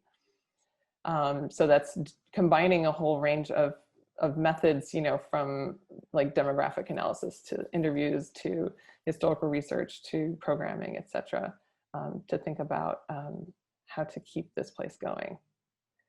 And then lastly, this was a project that was in Texas, actually like all over Texas. It was about women ranchers in Texas, and it was commissioned for the Texas State Galleries, but it was really an exploratory process of trying to understand what the experiences of these women were in this industry, and being kind of amazed by how a lot of these women, I was only looking at women-led ranches, but they were ranging in scale, and interested in how they actually acquired all this expertise and sort of mastered things like genetics, you know, macroeconomics, meteorology at the kitchen table in order to run these ranches And in doing so, we're existing within, speaking of mythologies, like within these mythologies of sort of cowboy life and what it means to run a ranch. So coming up against gender norms, but also operating within this global economy that is obviously very loaded. So the sort of cattle world has many complicated implications for the environment. So anyway, this is a social practice project that was just about kind of creating a space to look at the lives of these women, to complicate the narratives of the cattle industry, and to understand the ways in which individuals are actually shaping these sort of global exchanges of bodies, of animals, of resources, and how that plays out from the kind of micro scale of their own notebooks full of drawings and sketches and Excel spreadsheets to, you know, business that's happening around the world. So I will stop it there. Thanks, Bryony. Dred will pass the baton to you. Okay, I'm gonna try and share a screen and talk to you while I do that. So let's see whether this works. Okay. I'm gonna talk very briefly about a project called Slave Rebellion Reenactment, which was a project that I did on the outskirts of New Orleans. It was a community engaged project that reenacted the largest rebellion of enslaved people in the history of the United States. It was not a project about slavery, it was a project about freedom and emancipation. We had 350 Black and Indigenous people marching over the course of 2 days, covering 24 miles through the exurbs and suburbs of New Orleans and in the city itself. We were in period costume from 1811, but we chanted "On to New Orleans, freedom or death, we're going to end slavery, join us." And we marched sort of in the locations where this original rebellion happened, but what was sugar plantations have been replaced by oil refineries, trailer parks, gated communities, big box stores.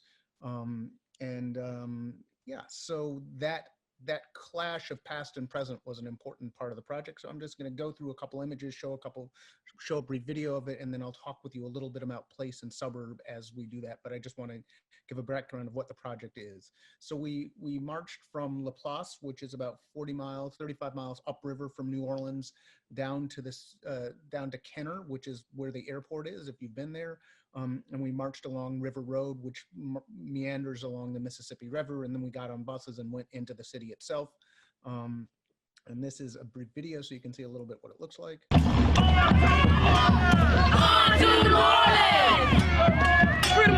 Freedom or death! We're going to end slavery! Join us! Join us! Freedom! Freedom!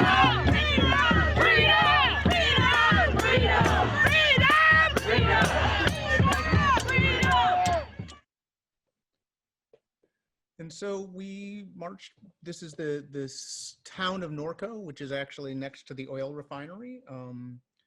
We marched through some of the more undeveloped places. This is the Bonnie Carey Spillway. But it was a community engaged project. It wasn't me just hiring a bunch of actors. I had lots and lots and lots of meetings, and often they were over dinner, trying to connect with the community and encouraging people to have conversations about why this 19th century history matters for 21st century people, and wanting them to buy in and want to participate.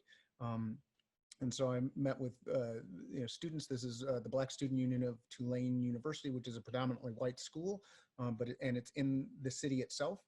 But we did also have similar kinds of meetings in the town of La Place and in the library there. We had to make costumes because the costumes didn't really exist for this period at this region, at this location. We wanted to give sort of humanity back to the enslaved, and we knew that You know, it was important to be specific and rupture with the myth of what people thought enslaved people would have worn, not just burlap sacks. There were sewing circles, and I bring this up in particularly talking about place because one of the main ways that we actually, or one of the many ways that we engaged people was to encourage them to make costumes for this project. Sometimes they made their own, sometimes they made some for other people.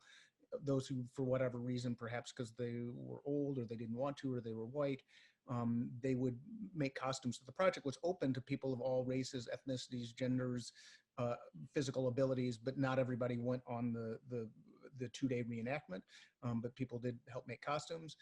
We did sort of walking practice, so we could see whether us weak 21st century people could walk as far as people did in 1811. And also we went into the towns and neighborhoods in part to see whether they were on the Saturdays and Sundays where we were doing this, whether there would be dogs off the leash that might, you know, come out of their yards and attack us. Unfortunately, that wasn't the case.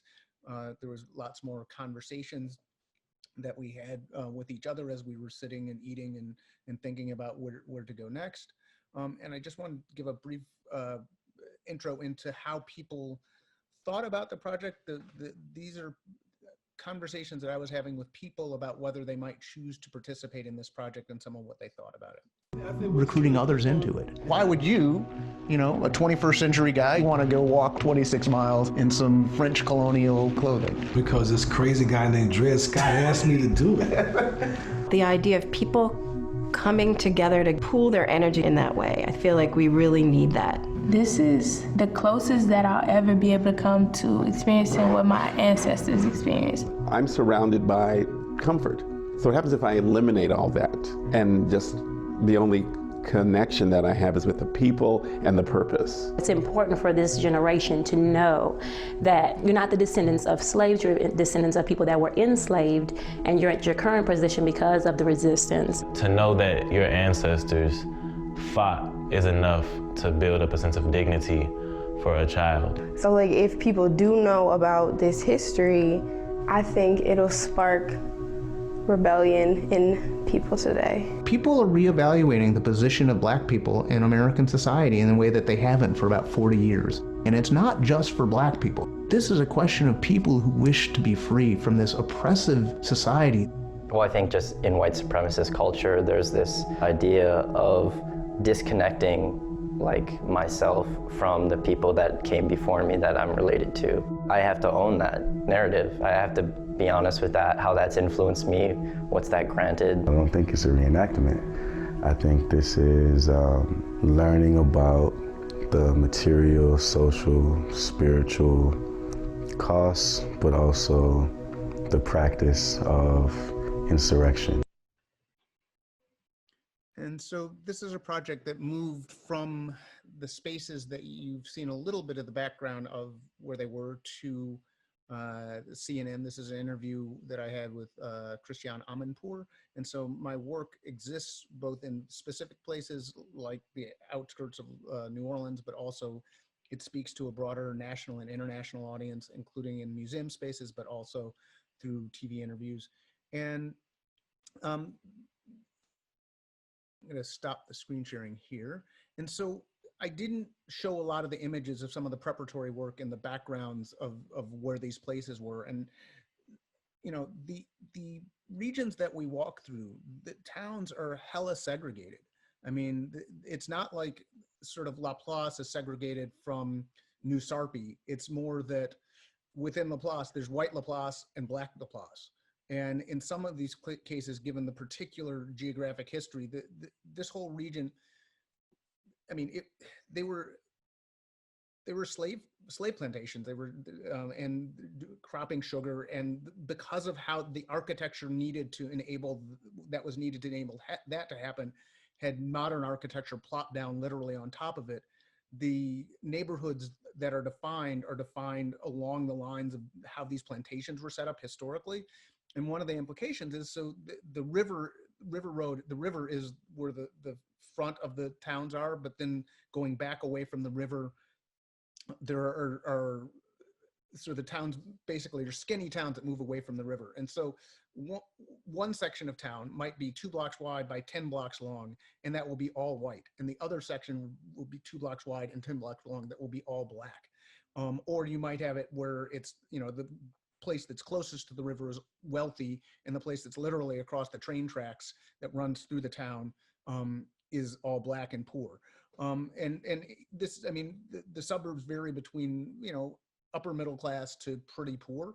But the thing is, they're really super segregated. And so this question of this project was moving through all of these areas, and we did a tremendous amount of community outreach. We really wanted people to know, and we actually had to have lots of permits and permissions and talk with sheriffs and town leaders and government leaders and corporate leaders in order to do it and to get the sign off and in some cases the buy-in. But we didn't change what the project was about in order to get the buy-off. We actually were very straightforward with what we were doing.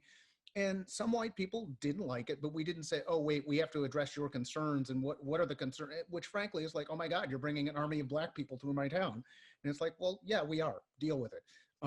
And so, you know, if we didn't have that approach, the black people in those towns and those communities would have still felt that both the representation of the history didn't represent them, but also their present day reality wasn't actually being expressed. Because in addition to the segregation that's here, this is part of this is Klan country. I mean, you know, the mascot for the local football team is the rebel. I mean, so the Confederate flag is the local, you know, flown by the high school for their football rallies and stuff. And so there's all this history of brutal oppression and racism that's in these towns. And so if you're gonna actually talk about white suburbia first, the white suburbia here is intertwined and overlaid and intermeshed with black and Latinx suburbia.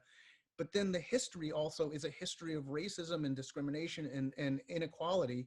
And the only way to transform that is to sort of tell people the truth and be honest. And so we went in and did this project that was really centered around Black and Indigenous voices, around people that were self-emancipated, formerly enslaved people, and telling that history about freedom and emancipation.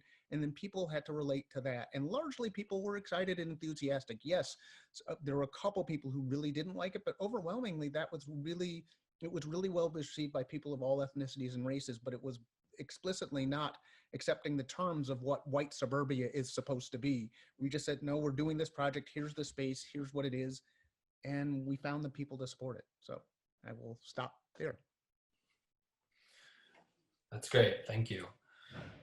As we turn into the last phase of conversation, I want to again encourage people in the audience to drop questions into the comments, and we'll try to pull some out. It's something that we have not done a stellar job of yet. But we have been watching the conversation move by and some of the responses that have fallen into place there. While I see what rolls in the comments, I think maybe one place to turn that's appropriate in the final moments of this 2-hour block, having talked about practices, different artistic and architectural practices, and some of the challenges of the sort of degree or type of engagement, to turn to site.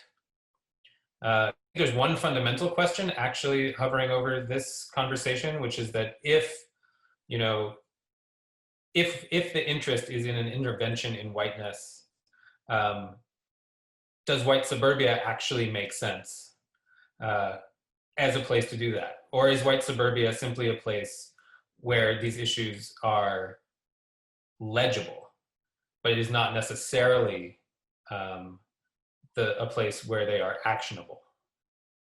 Is it the place where we want to invest things? And if so, are there types of white suburbia or particular sites within white suburbia that seem like starting places that you would look to, if you were launching a project?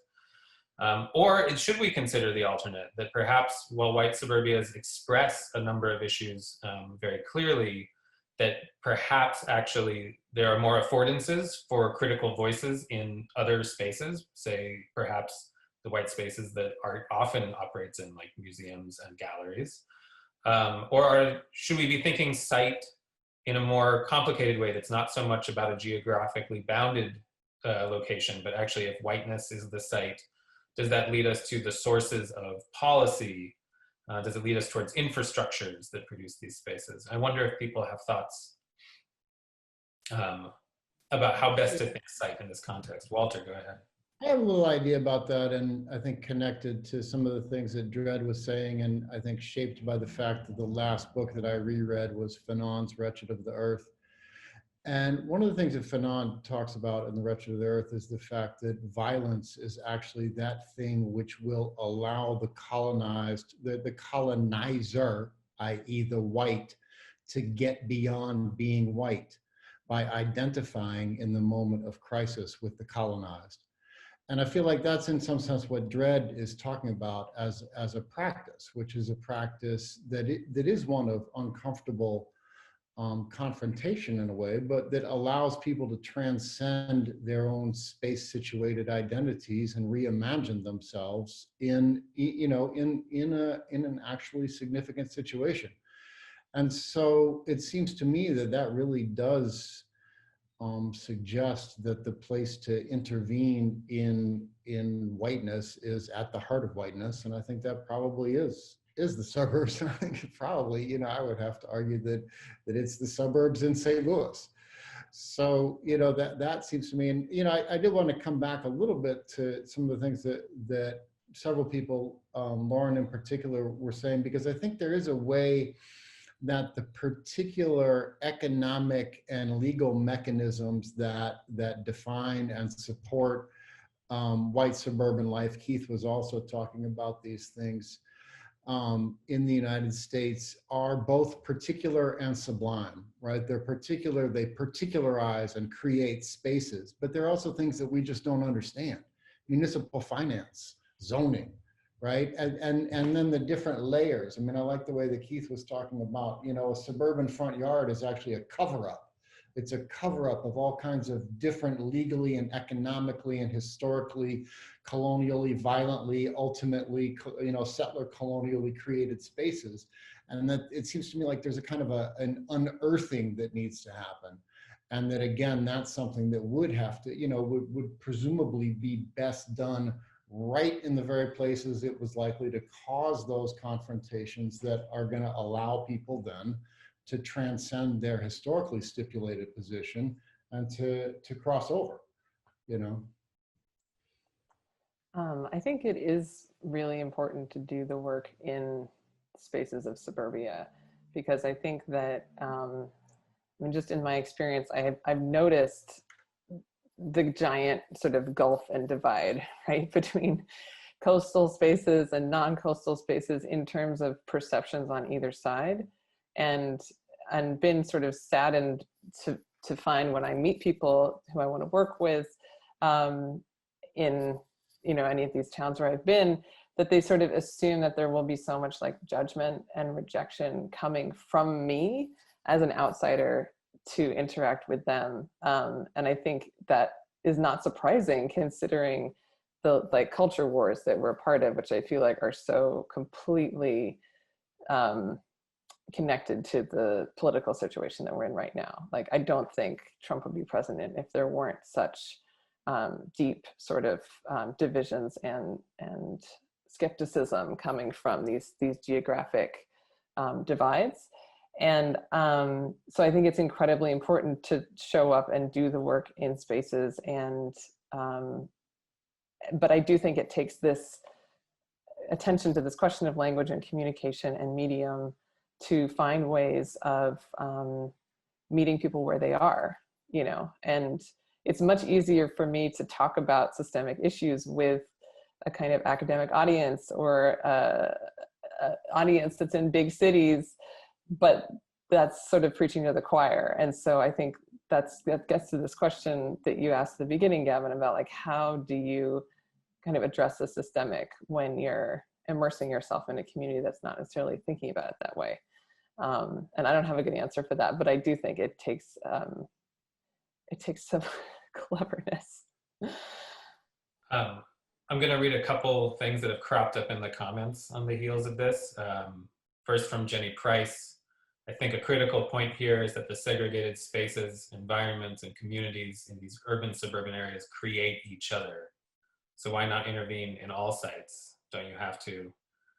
Shane Flores, hearing this conversation, I realized that the nature of suburbia psychologically means all interventions will be seen as invasions.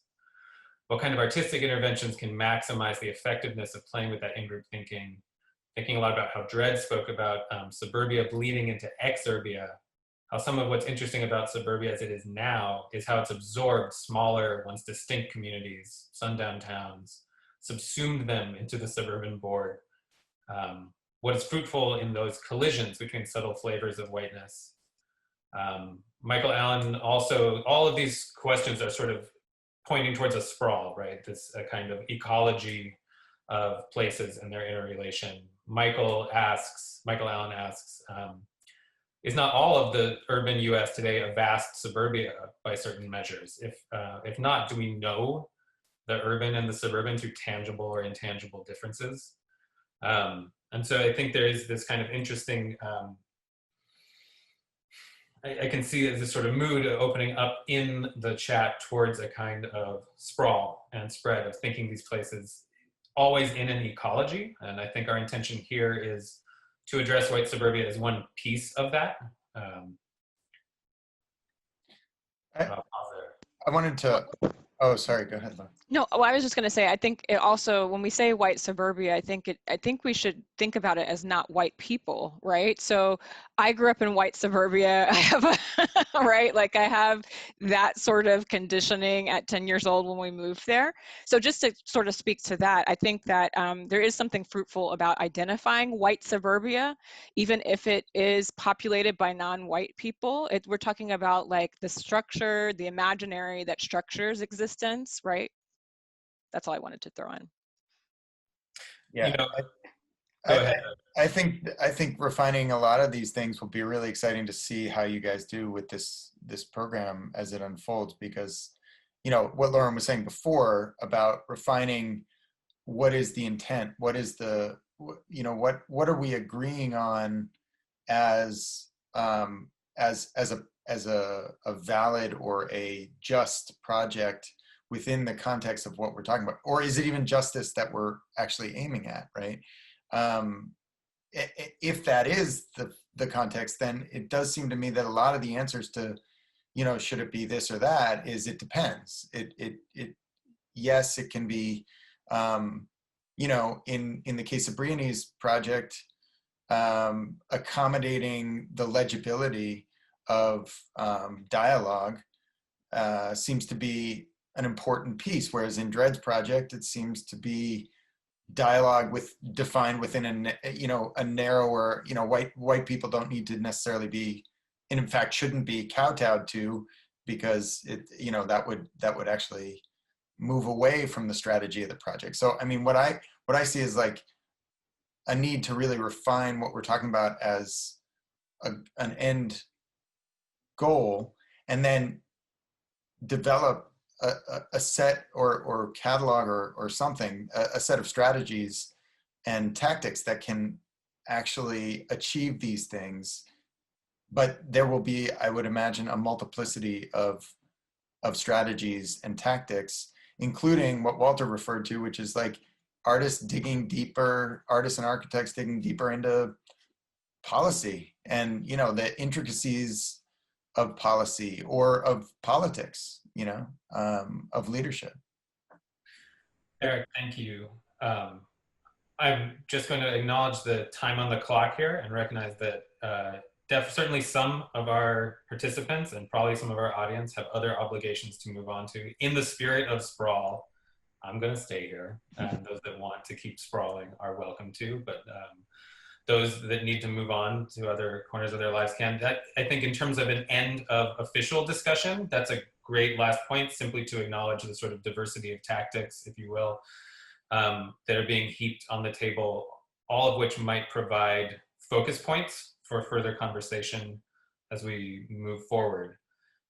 So with that, I just very quickly want to say thank you to Maeve, Cassidy, and Kalaya in particular, who have been running the back end on this Zoom. And a thank you to Bryony, Sarah, Dredd, Eric, Keith, Walter, and Lauren for being here, as well as for all of you in the room. You are welcome to stay in the room, but you know, now it's the after party. So thank you all for coming. Can I throw in? Are you ready? Okay, is it after party time now? Yes. Okay, so I think what Eric's pointing to is the purpose, right? Like what purpose, intervention for what purpose? And I think with you starting out with the Stokely Carmichael like quote, like that's like bang bang motherfucker, like it's clear, right? Like it is, there are spaces there are places of change that need to happen, right? And instead of focusing outward, we can do the work that in spaces that are more intimate or closer to where we are, right? In terms of subjectivity, race, ethnicity, locality, whatever. And so just to answer your sort of last question, I think that one of the benefits of intervening in suburban cities and localities, whatever, is that smaller government means that there is ability to experiment and play, I think, a little bit easier when we talk about policy, when we talk about codes, those sort of things, right? Because growing up in a small suburban town that was a cow town turned into a part of the sprawl of DFW, it became really clear, maybe because my parents were political. So I grew up with sort of, they were activists within this small town. I got a sort of education really early on, right, of learning how things get done in a city. For instance, everything in our city had to be red brick, right? Like that was the spatial imaginary. The red brick came from this particular family.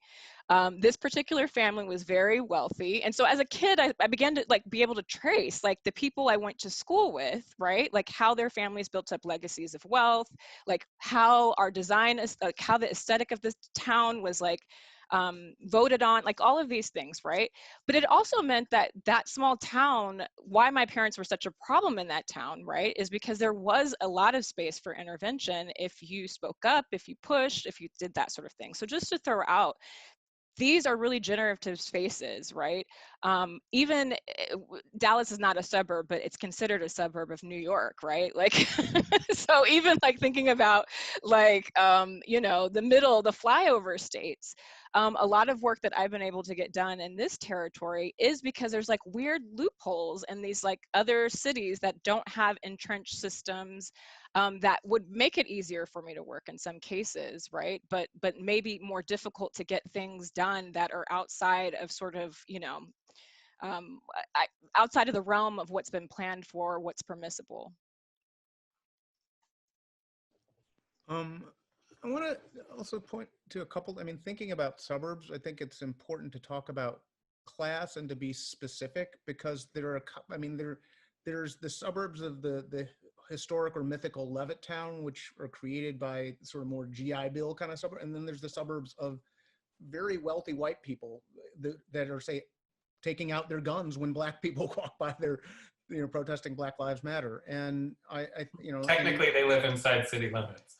Well, okay, but there are suburbs like that are, I mean, I could talk about, say, Kenilworth, which is, you know, 40 miles outside of Chicago, that is a wealthy white suburb. And, you know, there are others, you know, parts of New York, you know, outside of New York, there are very wealthy suburbs that are very affluent. And I think that the reason I'm talking about the ones that are not so affluent is because some of the logic, particularly the history and of the present, is explicitly about race and racism. It's like, I want to get away from those people and I want to live with these people and I want to keep those people away from me. But then there are other white people who like couldn't, say, afford to live in cities. Their job was, say, at the oil refinery. They moved relatively close to the job, but it's a poor ass suburb. It doesn't mean they escape the question of race that is that, but it's a different logic of why people live there. And so some of the people that lived in the towns around that we walked through with Slave Rebellion reenactment, part of some of the divisions were both around race and class, and the white people were very explicitly, you know, anti-black, and some of them were very consciously clan-loving racists, but others of them were just like, well, yo, I have to work in this plant and I'm fucked over too, and sometimes I drink in all this racist stuff, and other times I don't. And I think that it's, you know, being specific about what the space is and who you want to talk with in that space to what ends is really important. Because I think that, going back to the question of complex, I think the suburbs are not monolithic, the people in them are not monolithic, and our approach cannot be monolithic depending on what we want to do in them. Yeah, absolutely. Sarah, I've seen your hand going up. Yeah, I guess I want to speak to, even though I did a project that was very specific to the suburbs, I actually do think it's about like locating this heart that actually can be without space as well. And I feel like something I've learned from so many like artist activists in St. Louis has been like, go to the symphony, go to the Cardinal Stadium, because these are places where many people living in the suburbs come to the city and consume the city and then leave. And by, you know, being in front of them and you know, saying like, you can't escape racism here, like, I think that it, you know, it's another spot of intervention. And I guess, you know, one of the, I'm so inspired by Dred, your piece of the walk. And a powerful thing I did here in St. Louis was I walked downtown St. Louis City and visited like the former slave sites. And I'm going to tell you, the craziest thing is Cardinal Stadium is like a former slave pen. And there's like no signage acknowledging it. And you walk in there and it's all this like pomp and imaginary land and patriotism. And I mean, I think if there was something around that, I mean, I just feel like that there is this disconnect. And I think so sometimes using those city spaces and those places where suburban dwellers come to visit and consume also can get at the same thing we're talking about. So.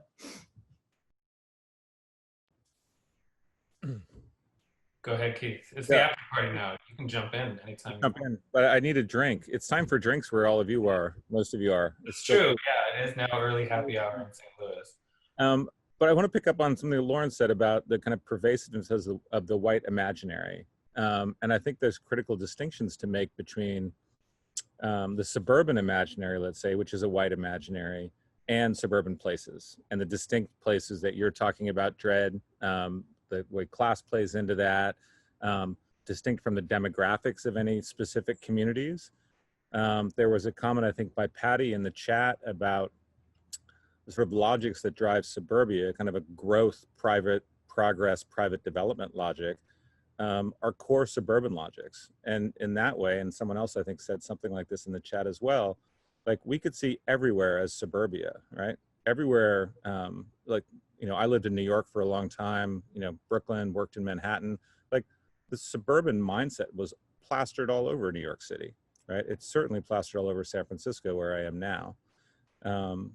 And so I think going forward with the project, Gavin, that would be an interesting thing to sort of tease out how we see places as distinct from, let's say, ideologies. Yeah, you know, I forgot to drop my keyword in the hopper amidst all the interface rodeo that was going on over here. But for me, that the keyword is suburbanization, because to me, as a bounded place, the suburbs, a suburb, suburbia, it's not a useful term. Like you can't actually draw a line around this thing. And, you know, we, in our pre-COVID false start, we did a program here in St. Louis called A Suburb of Its Suburbs. And yeah, I completely agree with this, that talking about suburbs makes most sense when you look at it as a process, a historical process, and a kind of social formation, a set of forces, you know, that involves a certain regime of private property, a certain formalization of growth, certain types of markets, and then also a kind of set of cultural layers that come along with that relationship to the unitary family, the single family dwelling. And Sarah Schulman, the playwright, has this amazing passage in The Gentrification of the Mind, which is mostly oriented towards other projects, but where she basically talks about gentrification as suburbanization. That as far as she's concerned, it is the porting of a suburban formula for whiteness into the heart of the city.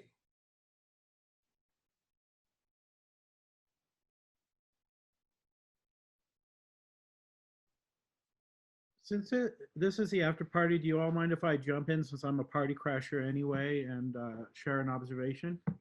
Not at all. Just to introduce myself, and I'm going to be very rude and not show you my face because I've got issues about digital imagery, you know, facial recognition and stuff like that. But I'll say, I crashed your party. It was like something on Facebook. I belong to some group and it looked really interesting. So that's how I arrived at you. So I don't know any of you guys, although Sarah, I think you and I might have been at a conference once or something once. I work in, well, I won't bore you with the resume, but basically I work a lot where I have to think a lot about rural gentrification, actually. So that's kind of a thing, but I actually did grow up in suburban Southern California. So my observation that I just want to share with you guys, to do with whatever you want with it, is that, and it hits them on some of these points that are about both the class issue and some of the complication between that relationship between urban and suburban and things. And it's just a weird random thing, but I hope it's fruitful for somebody somewhere along the way. I noticed while watching, because I'm stuck in rural America, so I only really get to watch these, the protests, right, recently. And I was struck by the role of skateboarders during these protests. And I know it's going to seem silly, but the skateboarders is very interesting, because even prior to that, and if you look at like movies like What's Up Rockers and things like that, and it goes back to Lauren's point, I think, which I think was a really important one, about how white suburbia as an experience isn't always to necessarily white populations. And one of the things I really heard in that or sprung to is, a lot of times skateboarding culture is a refuge and often a form of being able to form identity when you are somebody who's not white in a heavily white suburban space, which is an experience I shared, right? So you have Asian skateboarder and skateboarder groups and Mexican ones and, you know, Black skateboarder groups, and often they are a response to having to live as a minority in a primarily white suburb. And so the reason I say this is I saw that active in these protests as its own thing. Like when that skateboarder that got hit by like 20 tasers and just sort of blew them off, but every time you saw a skateboarder in them, they weren't even there necessarily aligned with anything else. They were like pure dromomaniacs in a Virilio's sense of that word, where they were there as activists. And it was almost like a pure activism, because their experience was of this weird kind of form of pure rebellion that came just from being a complete and total outsider, both in suburban spaces and urban spaces that they would traverse, because partly that's the freedom that skateboarding culture gives you, is this traversal of space, right? And space through your own community and out to others. So a lot of these things really resonate with me. And I just feel like when we're talking about intervention, you can look towards something like skateboarder culture and how it's actually dealing with traversing all these spaces and negotiating them and code switching them to see how that actually works. So I know that was a long, weird thing, but I thought I'd give it out there to whoever wanted it, because I don't get to deal with it. There's nowhere to skateboard in rural America. The roads aren't good enough, so. Okay. And I'm gonna go back to being a silent observer and party crasher. No, it's appreciated, Shane. I mean, I do think these questions of transgression and how you hack, you know, certain established codes, and people have looked at skateboarding in this way for a long time, and it's kind of the quintessential example of both a form of like rampant bro whiteness, but also this thing that was hammering at cracks, right? Like in Orange County and Southern California, and sort of disabusing the white picket sitcom image of that place. Yeah, one of the, when we were talking about presenting, actually, I was like, I don't want to present. But one of the things I thought about sharing was I have a video series called Letters from Suburbia. And it's me just recording what's happening outside of my window when I was like breastfeeding. And I escaped to the suburbs to like breastfeed in a cave for like a couple years, right? And so I was just recording. And and part of a constant sort of motif were the kids walking down the street, like playing like my era, like hip hop, like Dre and like a skateboard, but they were white kids, of course, and then like bunnies hopping around, right? Like that was gonna be that was gonna be mine. But that was constantly in each letter that I sent down to the city as part of this like video festival. Right. Well, and okay, first of all, I want to see this video. But also, yeah, some of these things are also defanged. I mean, I think it's easy in these conversations to like slip into a discussion of white suburbias that one allows us to pretend critical distance from them, but two also like reinforces this kind like the most egregious stereotype of a kind of post-war boom sitcom suburbia version. And there are forms of white suburbia in which like skateboarding is not a threat anymore. It's been entirely incorporated, you know, into that project, and it is a form of white masculinity. I'm from Santa Cruz. I can tell you skateboarding can be like a great tool for toxic white masculinity. Like that's the air I grew up breathing. I mean, so yeah, so can a lot of things. so can punk, so can, you know, I mean, Right. I think, but Lauren, there was a question, there's something you said earlier that I just wanted to ask you. When you were talking about the difference, you were talking about Dallas, and you were talking about like the difference for you having grown up with parents that were very engaged in the community politically. Are you saying that like part of being in the suburbs is a proximity to like institutions that like it gives you access to those things in a way that doesn't exist elsewhere? I mean, I think it's just like small town, small government. You are able to, your neighbor is potentially the mayor or something, right? Like, right. Just to state my cred, I was the first kid mayor of Coppell, Texas. I'm still fighting for them to like acknowledge me. But just to say, like, that sort of thing happened, right? Like we were very much as young people, like inserted into political processes, whether it was just because your parents were, you know, involved, or your friend's parents was the mayor or the chief of police or whatever, right? So those things like enter into like schoolyard conversation and also learning in different kinds of ways without even knowing it. So I just think it's like, in terms of material, right? Like it can be potentially easier to experiment, or there's more leeway for new things to potentially happen in those sorts of situations. So that's all I was saying. Yeah, which is also a different relationship to institutions, I think. Yeah, and then that gets played out in terms of like a larger ideology. I think what's also interesting for me to think about is like how the real estate markets are changing now because of COVID, and what that may eventually do to like to who is where. So they are dynamic in that sense. And I also want to say, like, development firms understand this, right? That's why some place like Plano and McKinney, Texas, which, you know, I'm not an architect, but design and architects, you guys, they're getting all kinds of awards for how they're developing cities and how these new things are happening. These codes are changing. Like people in power know where the sites of intervention or where we can experiment more, right?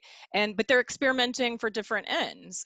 So that's, yeah, just to make that distinction. I think it's actually a really helpful prompt, and also a daunting one, right? Because I think when we talk about white suburbias in particular, again, avoiding them being a monolith, but still, white suburbias are often some of the most manicured, controlled, where the kind of regimes of private property are some of the strongest. That there are less, my reflex in a lot of these places that there's less permission and less allowances in place for forms of site-specific cultural production than in, you know, cities that have like festivals, parks that are just hungry to consume and plug in any spectacle they can. There's a system for it. There's a whole office in city government. But I think you're right that because there's not a sort of channel that tells you how to produce culture there, that you then have the structures of governance in place, which are often going to be smaller and more intimate. But it's about finding a way to plug in. Like you have to find ground to stand on, you know, in order to go and appeal to whatever, you know, council member on the local council you're working with. And do you need to then be living there? How do you find a set of allies or ambassadors that either you're working with or on behalf of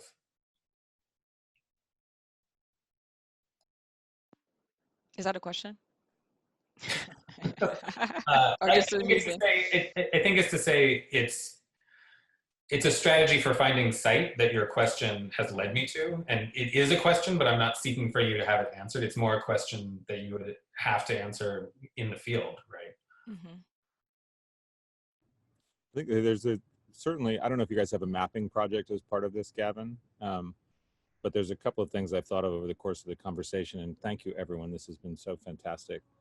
But you know, it'd be interesting just to see, like, demographically the breakdown of what we actually would probably all be able to agree on as a suburban spatial condition, right? Versus this notion of the kind of pervasive suburban imaginary. To see how, like, demographically white suburbs actually compare spatially, materially to demographically mixed, right? Integrated suburbs, or, you know, Black suburbs, Latinx suburbs, to see distinctions there. What are the facts on the ground telling us about some of these conditions? Where is that line? When are we going to say that suburb stop, exurb begins, right? And I think that's a really blurry line now. Dred was talking about that. And then on the other hand, like, what are the protocols and rules and regulations in different suburbs? Because in fact, McKinney and Plano, Lauren, those are some of the cities I was looking, when I first started looking at these crazy houses, was like, holy shit, what is happening in Texas? And like, Dallas is like just a, you know, a great source of like the leading edge of suburban development thought as practice. But some of those towns have very restrictive controls. So there's little allowance for any sort of differentiation, not just architecturally, but behaviorally. Differentiation. And wasn't it McKinney? It was one of those towns where the police were beating up the Black kids were at the pool, right? And the cop was That like, was McKinney. Mm-hmm. That was McKinney. But where, I guess, when did those controls, my thing is, some of those restrictions, because I remember a time period where those weren't in place, right? So those restrictions developed over time, and developed recently over time, because people came in and made that happen. Exactly. Because there were perceived threats to the normative, let's say, sociological subjectivity of that space, right? Like, there were others appeared, and therefore regulations were necessary to control behavior, appearance, et cetera, in those spaces. Some places, though, I mean, those codes go way back too. I was actually living in Houston, and there were still properties that when if property would change hand, you'd pull the deeds, and there were still deed restrictions that, like, said, you know, like, no Blacks, no Jews, right? And of course, they were no longer viable restrictions. But if the property had never changed hand, those codes were still written into the property. But I think there's a lot of, and maybe some of this work has already been done, Gavin, but I think to visualize what we mean by suburbia as a kind of place or places or spatial condition in relation to suburbia or suburbanization as a set of practices that can be decoupled from specific spatial logics or architectural types. This has been great. I hope to be able to sort of be a guest in the room at the next session. Yeah, we'd love to have you. There is some play with Atlas work happening at the edges of the project. It's been, it comes in fits and starts. And as some of you know, this project has gone through a couple versions and convolutions before now. So some of it is was oriented towards sort of different endpoints. But I think for us too, this project emerges from an act of listening in St. Louis, and that there is a kind of, at least a psychogeographic map of St. Louis that hangs behind this whole thing. And that for me, as a transplant to this region, it comes from this sense that St. Louis only began making sense to me when I got to the edge and started working my way back in. You know, St. Charles County, 2 counties out from the municipality, has a larger population than St. Louis City. You know, Walter was saying before, he would make a certain case that the heart of whiteness is white suburbia and St. Louis white suburbia. I can see how that's a strong case, and that the St. Louis only begins to make sense when you put all these different places in relationship to one another and understand how they are the kind of preconditions for each other. I can't say that we've found a successful mode yet of like representing that, but it is something that we have played with at the edge of our research. and would like to take further. I mean, maybe there's a way of building, you know, an advisory or kind of working group around precisely these questions of mapping. Can I ask a question about St. Louis or just something? Okay, but Sarah has to answer. I mean, because this was one thing that got me when, you know, Darren Wilson killed Mike Brown and Ferguson became a place in the United States, imaginary, right? So I was born in Kansas City, but my sort of Midwestern consciousness, I think, is very firmly located in St. Louis, because that's where I never went back to Kansas City after we moved, but I was always in St. Louis where my family was. So when Ferguson became a thing, I mean, my family lives in Ferguson, right? They live all over the city and the county. But it was really interesting how Ferguson was able to be this suburb that was separate from St. Louis through this mechanism.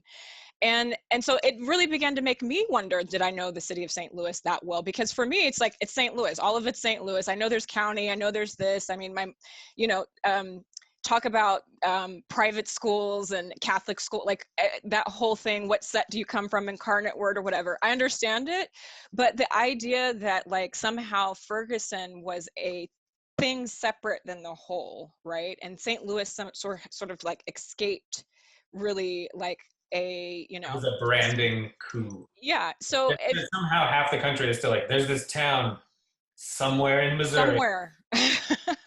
Yeah, so I was wondering if, you know, if someone from St. Louis can sort of speak to that, because I actually haven't been able, I've had these conversations with my family, right? And they firmly in it, right? It's like, we know to say Florissant, Ferguson, you know, that's where you're from. It's more like, that's where I'm from type, that's where I went to school. But the idea that like there is a sort of distinct separation that can be separated out from St. Louis proper. Can anyone speak to that? Or how Ferguson has become an identity on its own? And is it really, you know? I mean, like, okay, go ahead. No, you go.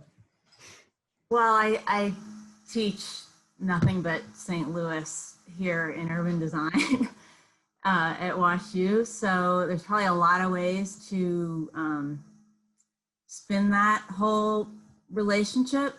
But historically, St. Louis and its county divorced back like in the last century. So the city left the county, and then all of the little unincorporated areas in the county became their own city. So there's like over, you know, right now I think there's 90, 89, it keeps changing, number of municipalities in the county. And, you know, they're all their own city. And so there is a whole identity thing that goes with it. And I mean, Ferguson is what, like 10 miles from the city line, St. Louis city line. So it's really St. Louis city region, but yeah, because they're each their own city. And that's, you know, back in the 30s and 40s, because then they could write their own code that said, we don't want, you know, multifamily apartment buildings. And so there's a whole like racial reasoning behind it. But I don't know if that really answers the question. How, you know, in the media, St. Louis kind of got off the hook of that one. I don't know. Does each city have its own police, own separate, or do the county, or does everyone share? Some do and some don't. It varies, and some pool, you know, so there's some places where like a single police jurisdiction works for several different municipalities, because some of them get so incredibly small, right? I do think there is this thing in it though that most people here know, which is that Ferguson is this kind of stand-in word for like a regional issue. And there is this incredible irony, right? That say, the Justice Department has a consent decree for the municipality of Ferguson, right? Rightly so, incredible abuses were taking place, you know, there. But they were taking place in response to financial austerity, which had to do with resource hoarding inside of other municipal boundaries that are 5 miles away, right? And that somehow there was not, you know, a consent decree on Creve Coeur or Ladue or Town and Country or places, you know, that are more affluent, does seem ironic. And so there is something, not just on a rhetorical level, but actually on the level of policy and on the level of corrections, that this, the sort of surgical separation of Ferguson from the matrix around it is maybe all that the tools of federal policy allow, but like incredibly insufficient. I think also the media needs something to latch onto, because a lot of Ferguson happened in Delwood, which is the neighboring municipality, actually. So, you know, everything works across the boundaries. And I think this ties to the kind of thinking about the fragmentation of this region. There's actually much more slippery way that the kind of legal world is operating that's not tied to the Ferguson boundaries. There's a regional thing going on, a rhetoric of regionalism that's pushing regional economies that are making arguments that we're now a region and what we need to do in Ferguson is going to help the region. And there's so many like interscalar kind of push and pull going on between these tiny cities. You're in a region. I don't know. I see it all as part of the kind of imaginary, right? Or the rhetoric that's tied to like, how are we gonna, I guess where capital can go, and back to the growth, the kind of growth mindset that drives everything.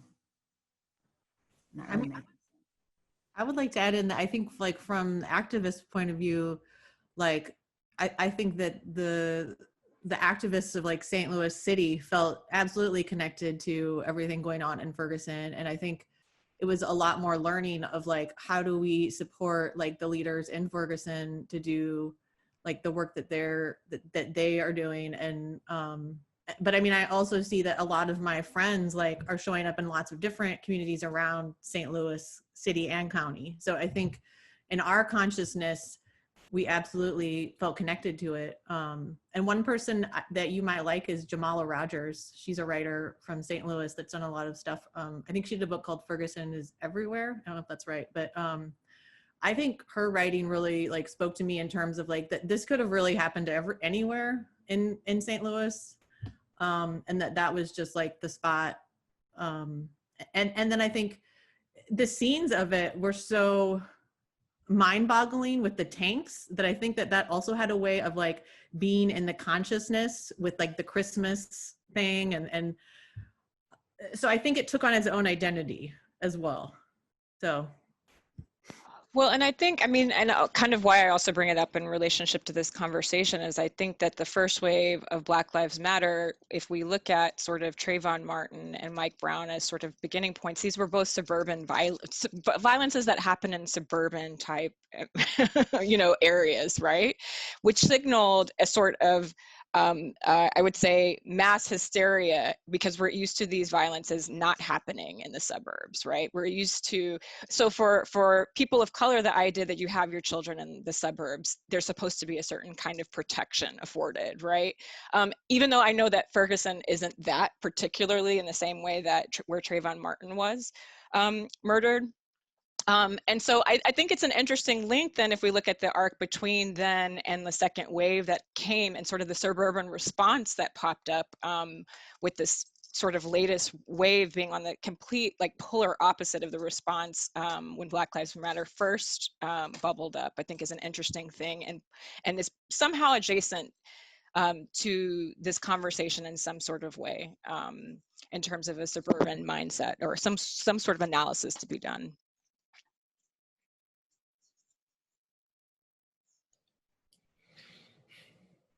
I also want to throw in Odd Future Wolfgang Kill Them All would be a great that would be a great thing to throw into the mix at some point in terms of this think tank, but looking at how Black suburban culture and Black angst in the suburbs somehow like is a response to whiteness, white suburbanness, I should say. Totally. I don't know if I would have thought about future, but yeah, I mean, that's absolutely one place to go and account for. I mean, because really you can't talk about the suburbs in St. Louis without acknowledging Black suburbias. It's kind of a defining characteristic here. Richard Riley, an activist, just made a good point here too, that the Kajimi Powell and Von Derek Myers that happened in the city united the resistance in this region. So that there were multiple things going on at the same time. Thanks.